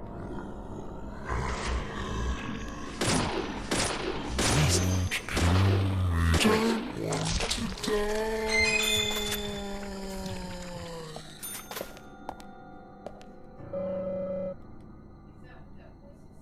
Mm-hmm.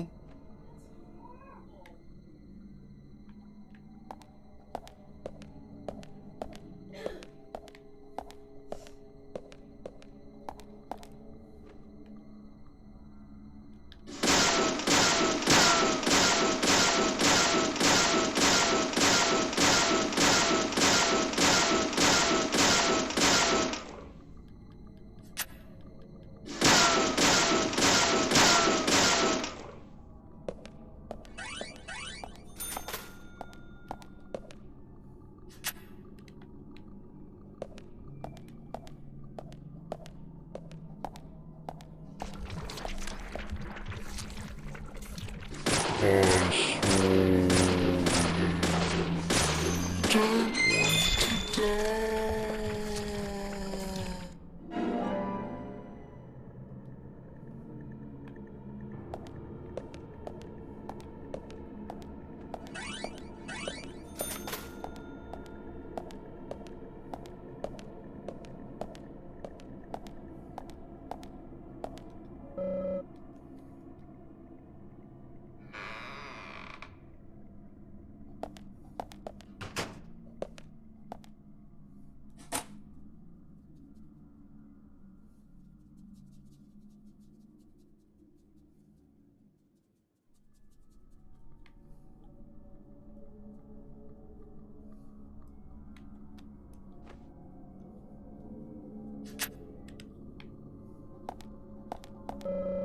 White noise on the TV. Who turned it on, I wonder?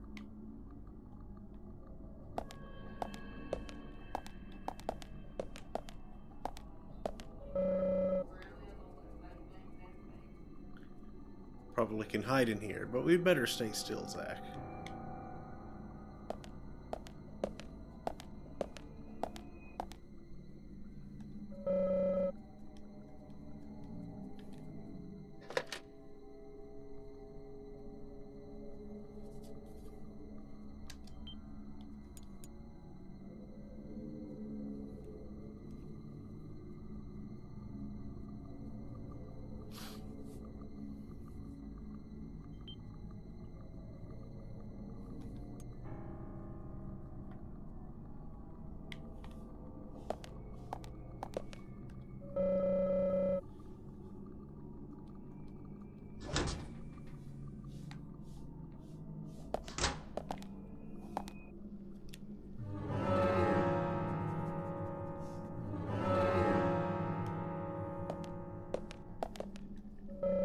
A circuit breaker used to control the flow of electricity. The elevator should be back up and running.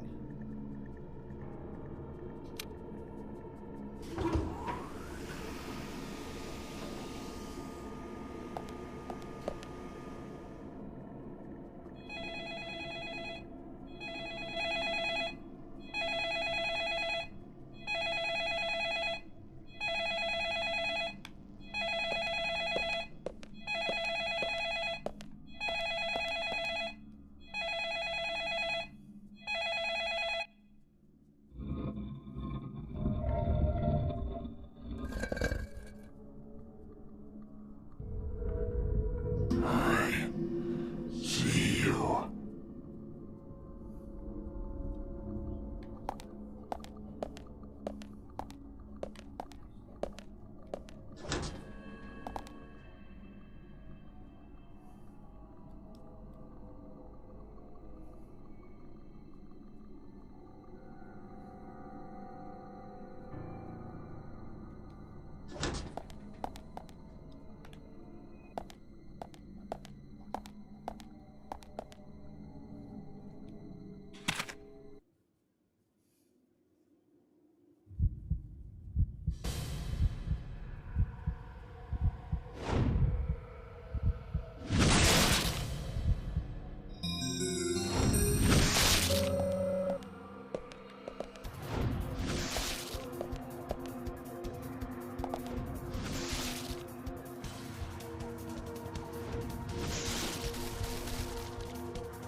I was holding R2.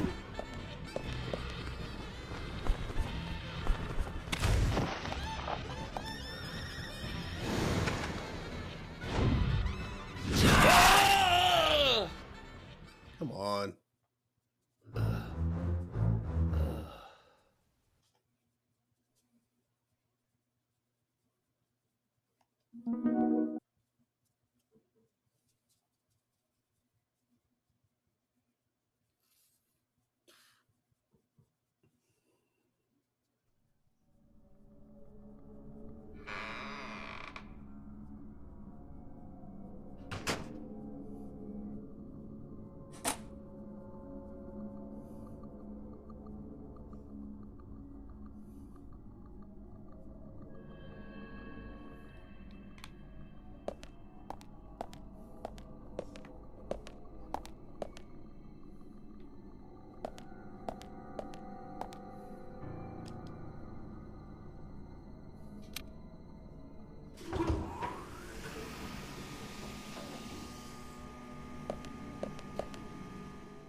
Where are you hiding?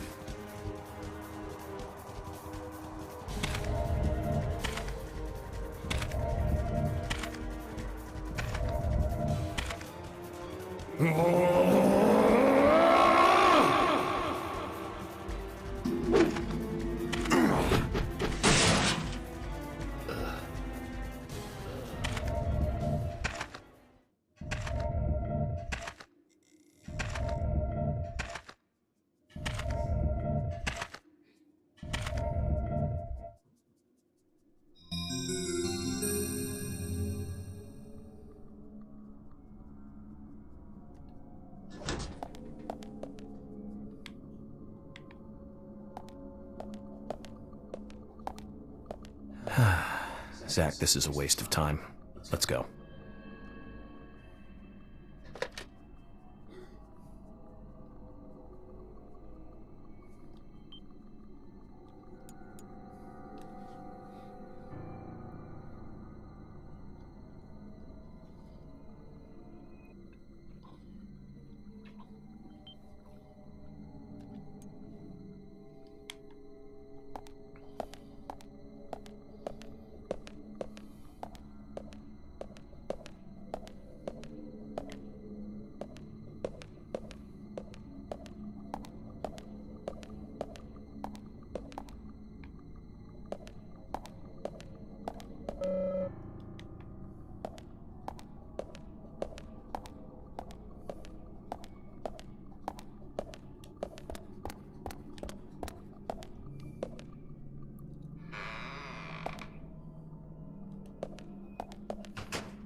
don't want to die.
Damn it.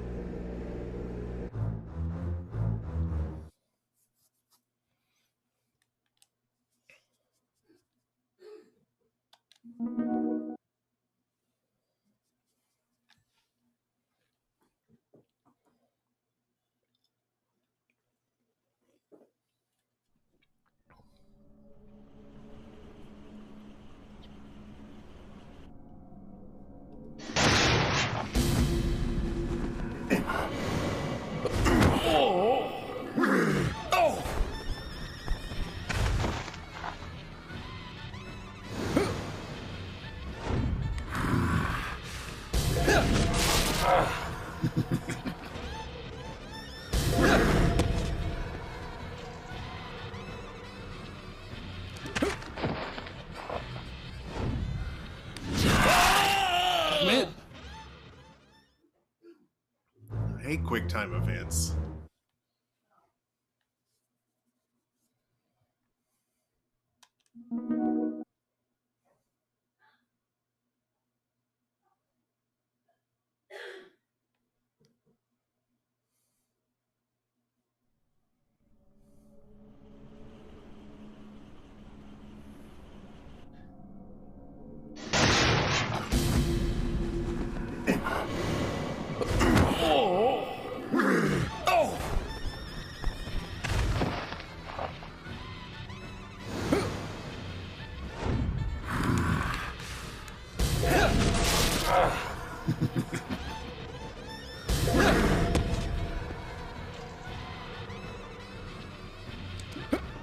Wrong button.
That's all the information we need, Zach.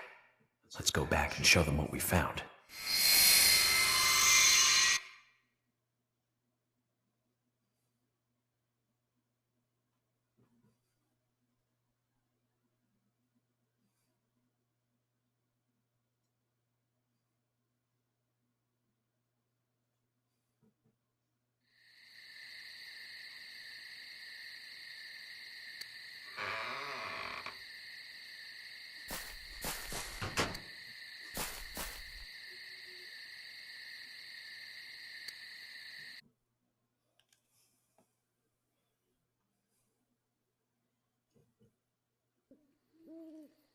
Have you seen any of these things before? No, not that I know of. But that raincoat is a little odd. Odd? In a town where it rains so much? Well, the people here rarely go out in the rain. I moved here during high school, and I never really understood why. Can you shed some light on this, George? Oh, well, there's an old story, folklore. It's a fairy tale, to me. Something about a killer in a raincoat who appears on rainy nights. A vicious killer in a bright red raincoat. Yeah, that was it. Just a foolish piece of superstition. A rubbish story someone made up. Not many people still believe it, but I guess it's a traditional place. Most of the shops still close up when it rains. School's out too. And since there's no reason to go out, not many people ever wear raincoats. And now the raincoat killer has leapt out from his picture book. Oh, by the way, would you two kindly show me your backs? Our backs? Is this related to the case? The person with the upside-down peace mark in that photo we found. He's our killer. And what makes you so sure about that? Zach and I saw him kill Anna in the lumber mill. He killed her. Right in there. Oh, one thing. Please don't ask me about Zach. That's a private matter. Anyway, by showing me your backs, we can clear up most of my concerns about you. Isn't that for the best? You do want to remove yourselves from the suspect list. It will make things a lot easier. This is insane. Your methods are rude, insulting, and out of the question. And Emily is a female officer. Forcing her to show you her back is harassment. I don't care if you are FBI or not. You are out of line.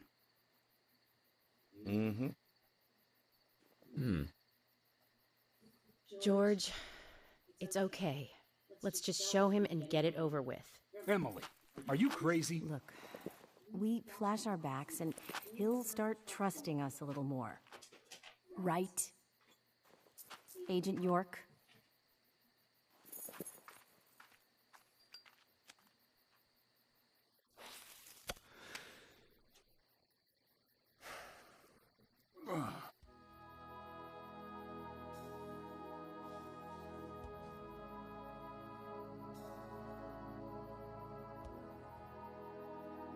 Are you satisfied now? Yes. My apologies. Now you, George. Yeah, okay. I can't refuse it now, can I? But don't expect to get your way all the time, Agent Morgan.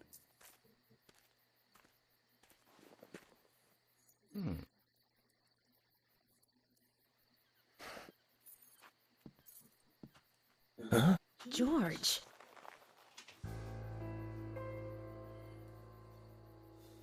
What are these scars? Just like your Mr. Zach. Something private. I don't have to tell you about it. Of course. Just like Zach. We can understand that, right, Zach? Anyway, this will make things a lot easier from now on. I'm glad to say you're both pretty much off the hook. Thank you for your cooperation. If anyone is suspicious around here, it's him. He's the most suspicious. No, I don't think so. But he certainly is the most irritating. We've studied the crime scene. You know what we have to do next, Zach. George, can we arrange to have the townfolk gather in one place? There are some things I want to address with the townfolk. Very well. I'll arrange to have as many as possible gather in the community center tomorrow. Thank you, George.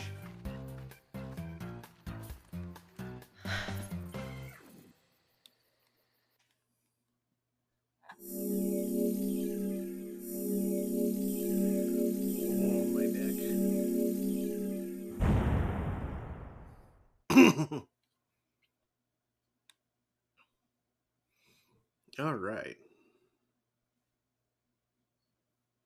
Finished up a nice long chapter.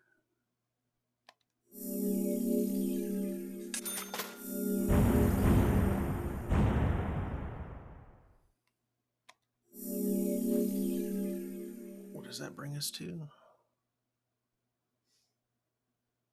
Oh, the clock on PS3 is wrong.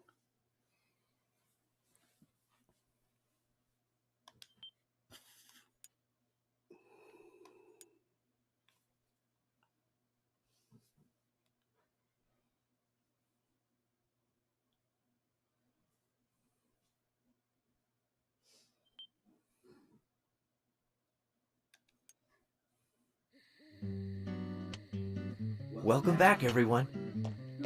Thomas. Agent Morgan, it's past 2100. Let's meet up again at the community center tomorrow. I haven't been sleeping much since this all started, to be honest. I'm exhausted. I was just about to suggest the same thing. I'll make arrangements for people to gather between 1500 and 1700. I'll try and get as many people as I can to come, so don't be late, okay? Don't be late. I'll be there. The community center's on the south side. I've marked it on your map. Thanks, Thomas. Well then, see you tomorrow.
Zach, is there something here that you want to check out? We need to be at the community center by 1500 today.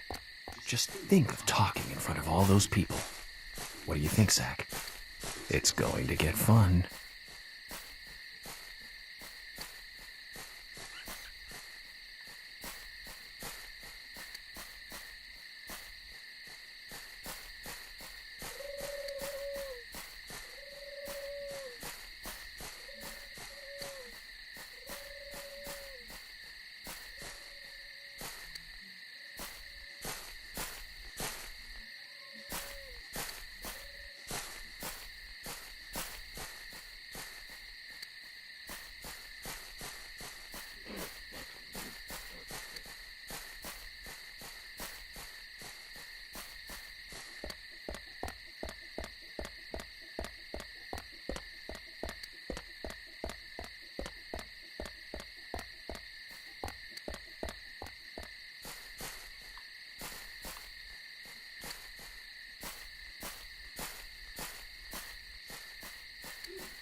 Of course.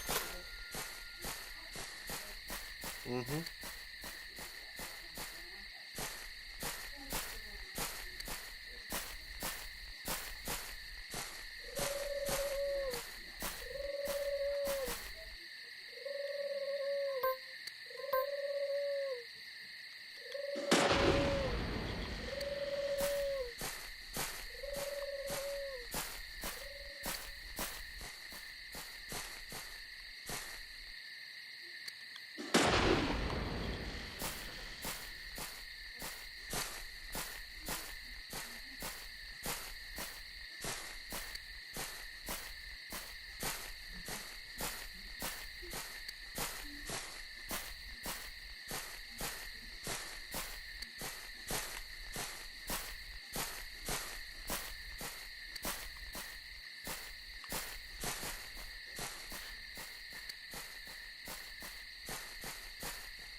Come on, it's a ladder. Let me climb it.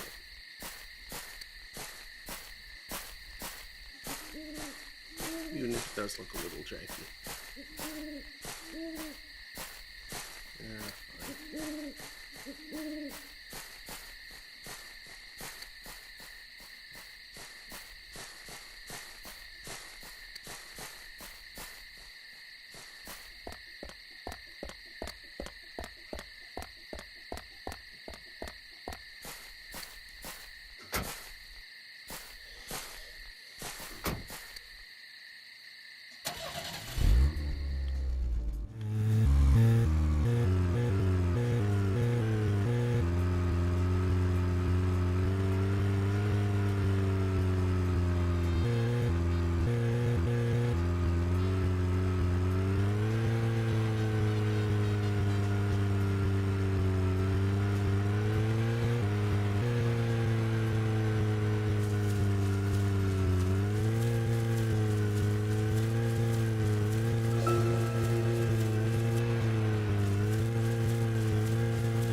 Now, Joel Gray's daughter is, of course... That's right, Jennifer Grey. You knew that, right, Zach? Jennifer Grey. She's in one of my most favorite movies. Ferris Bueller's Day Off. 1986, directed by John Hughes. Huh, that one was so 80s. Zach, you're not the most cheerful guy I know. But you really do like those cheerful movies. We used to love those teenage movies back then, didn't we? Breakfast Club, and Pretty in Pink, St. Elmo's Fire, and Fast Times at Ridgemont High. That last one was in 1982, directed by Amy Hecker. Now that was an impressive film. We've got Sean Penn in the lead, with Jennifer Jason Leigh and Phoebe Cates. Not to mention Nicolas Cage and Forrest Whitaker were in it too. And the original book and the script were written by Cameron Crowe. How could that not be a great film? Do you remember, Zach? When that movie ended, the last words at the end was from an arcade game. That's right, it was from Missile Command. It stuck in my head for a while. The memories. I feel like I have a lot of movies to catch up on. Let's just hope we can get to the end of this case soon. Then maybe we can catch up on a few. Give some thought about what movie you want to see next, Zach.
way too early. That's what it was. Zach, Emily arranged for people to come between 1500 and 1700. We can't do anything here right now. Let's come back at the right time.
Okay, Zach.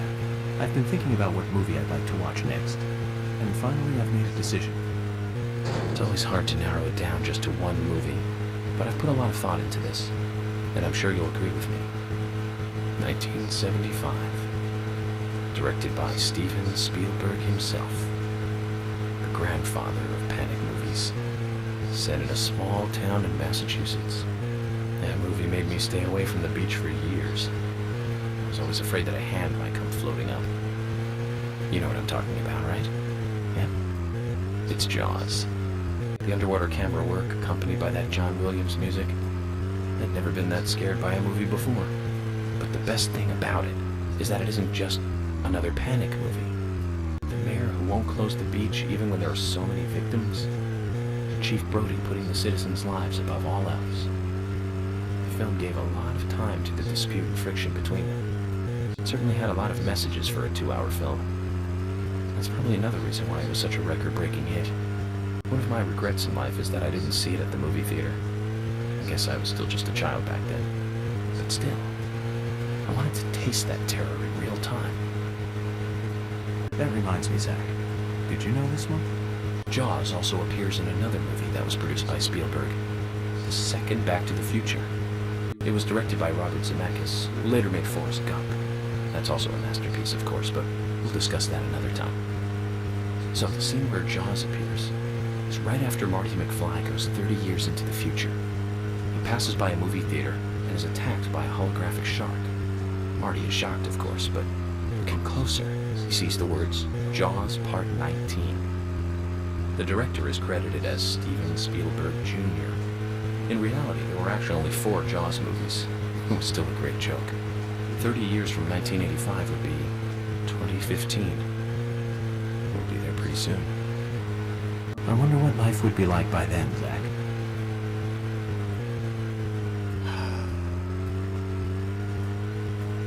Sigh.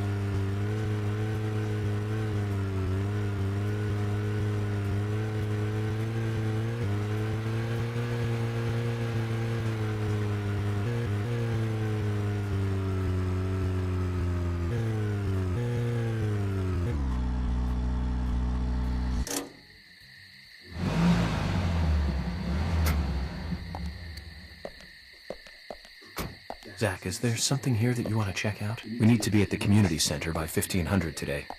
Just think of talking in front of all those people. What do you think, Zach?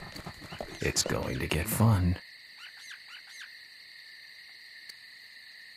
What's that sound?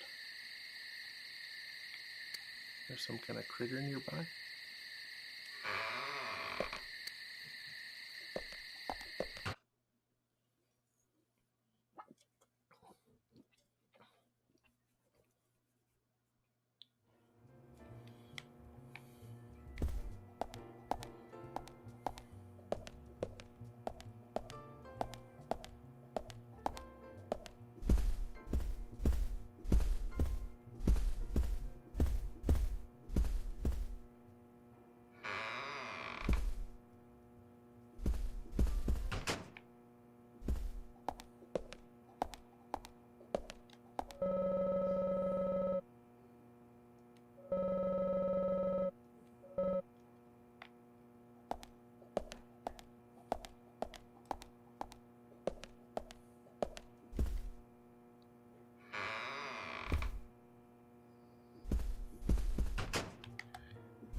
Let's see.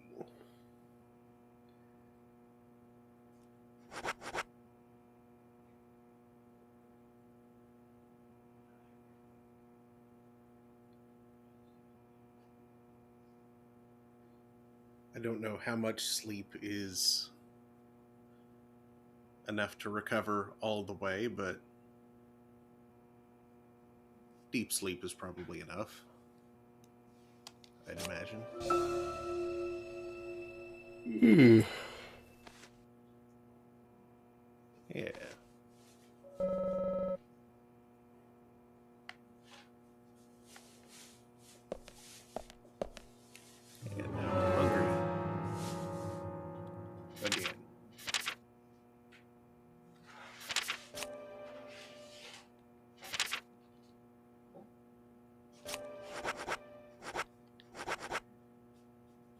turkey sandwich for breakfast.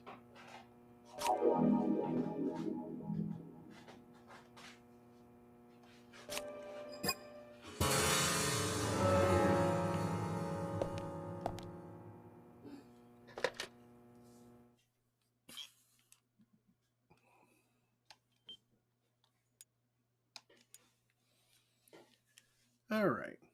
And that seems like a good place to call it. Just ahead of the town meeting. We can resume from there next time.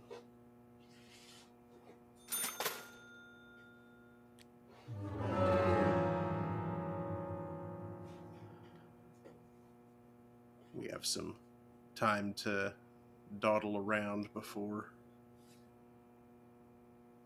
we have to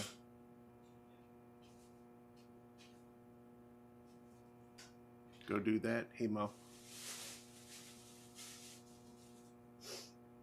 Is he blinking? Mm-hmm. Can we go around to the side and see his back end sticking out? No. No? Okay. Oh, wow. I wish you really had one $5,944.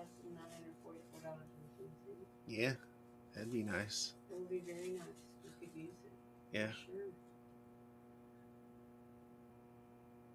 Well, I'm not an FBI agent, so. Yeah, just as well. Yeah. It wasn't deer that were saying I don't want to die, was it? No. Good. It was like zombies. Well, they're already dead. Yeah. Dummies. Yeah, exactly. Stupid zombies. So, And eating all those brains, too. oh, somebody said something at some point. What was that?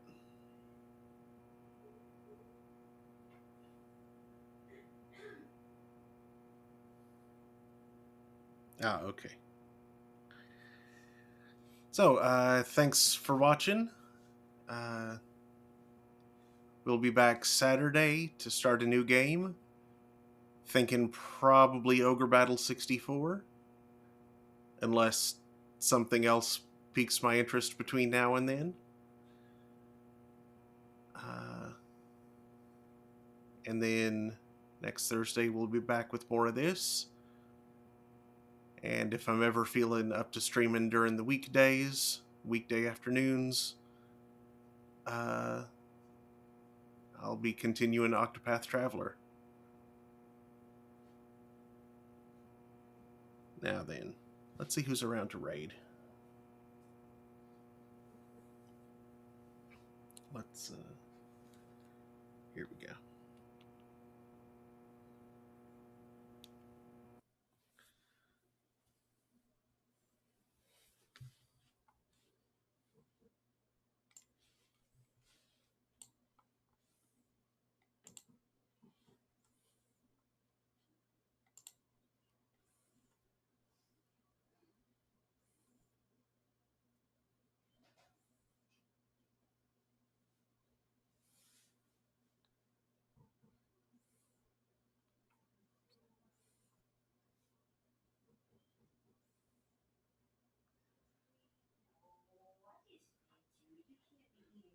All right, let's go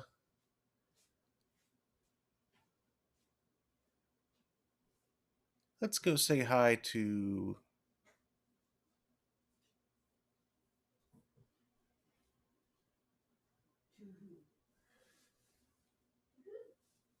who indeed. I have a few choices.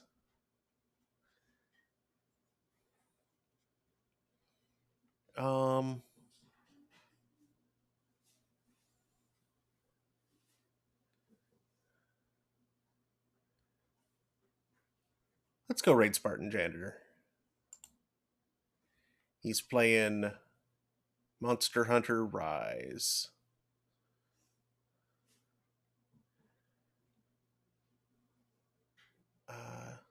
So yeah, thanks again. Do hope to see you next time. Good night, everybody.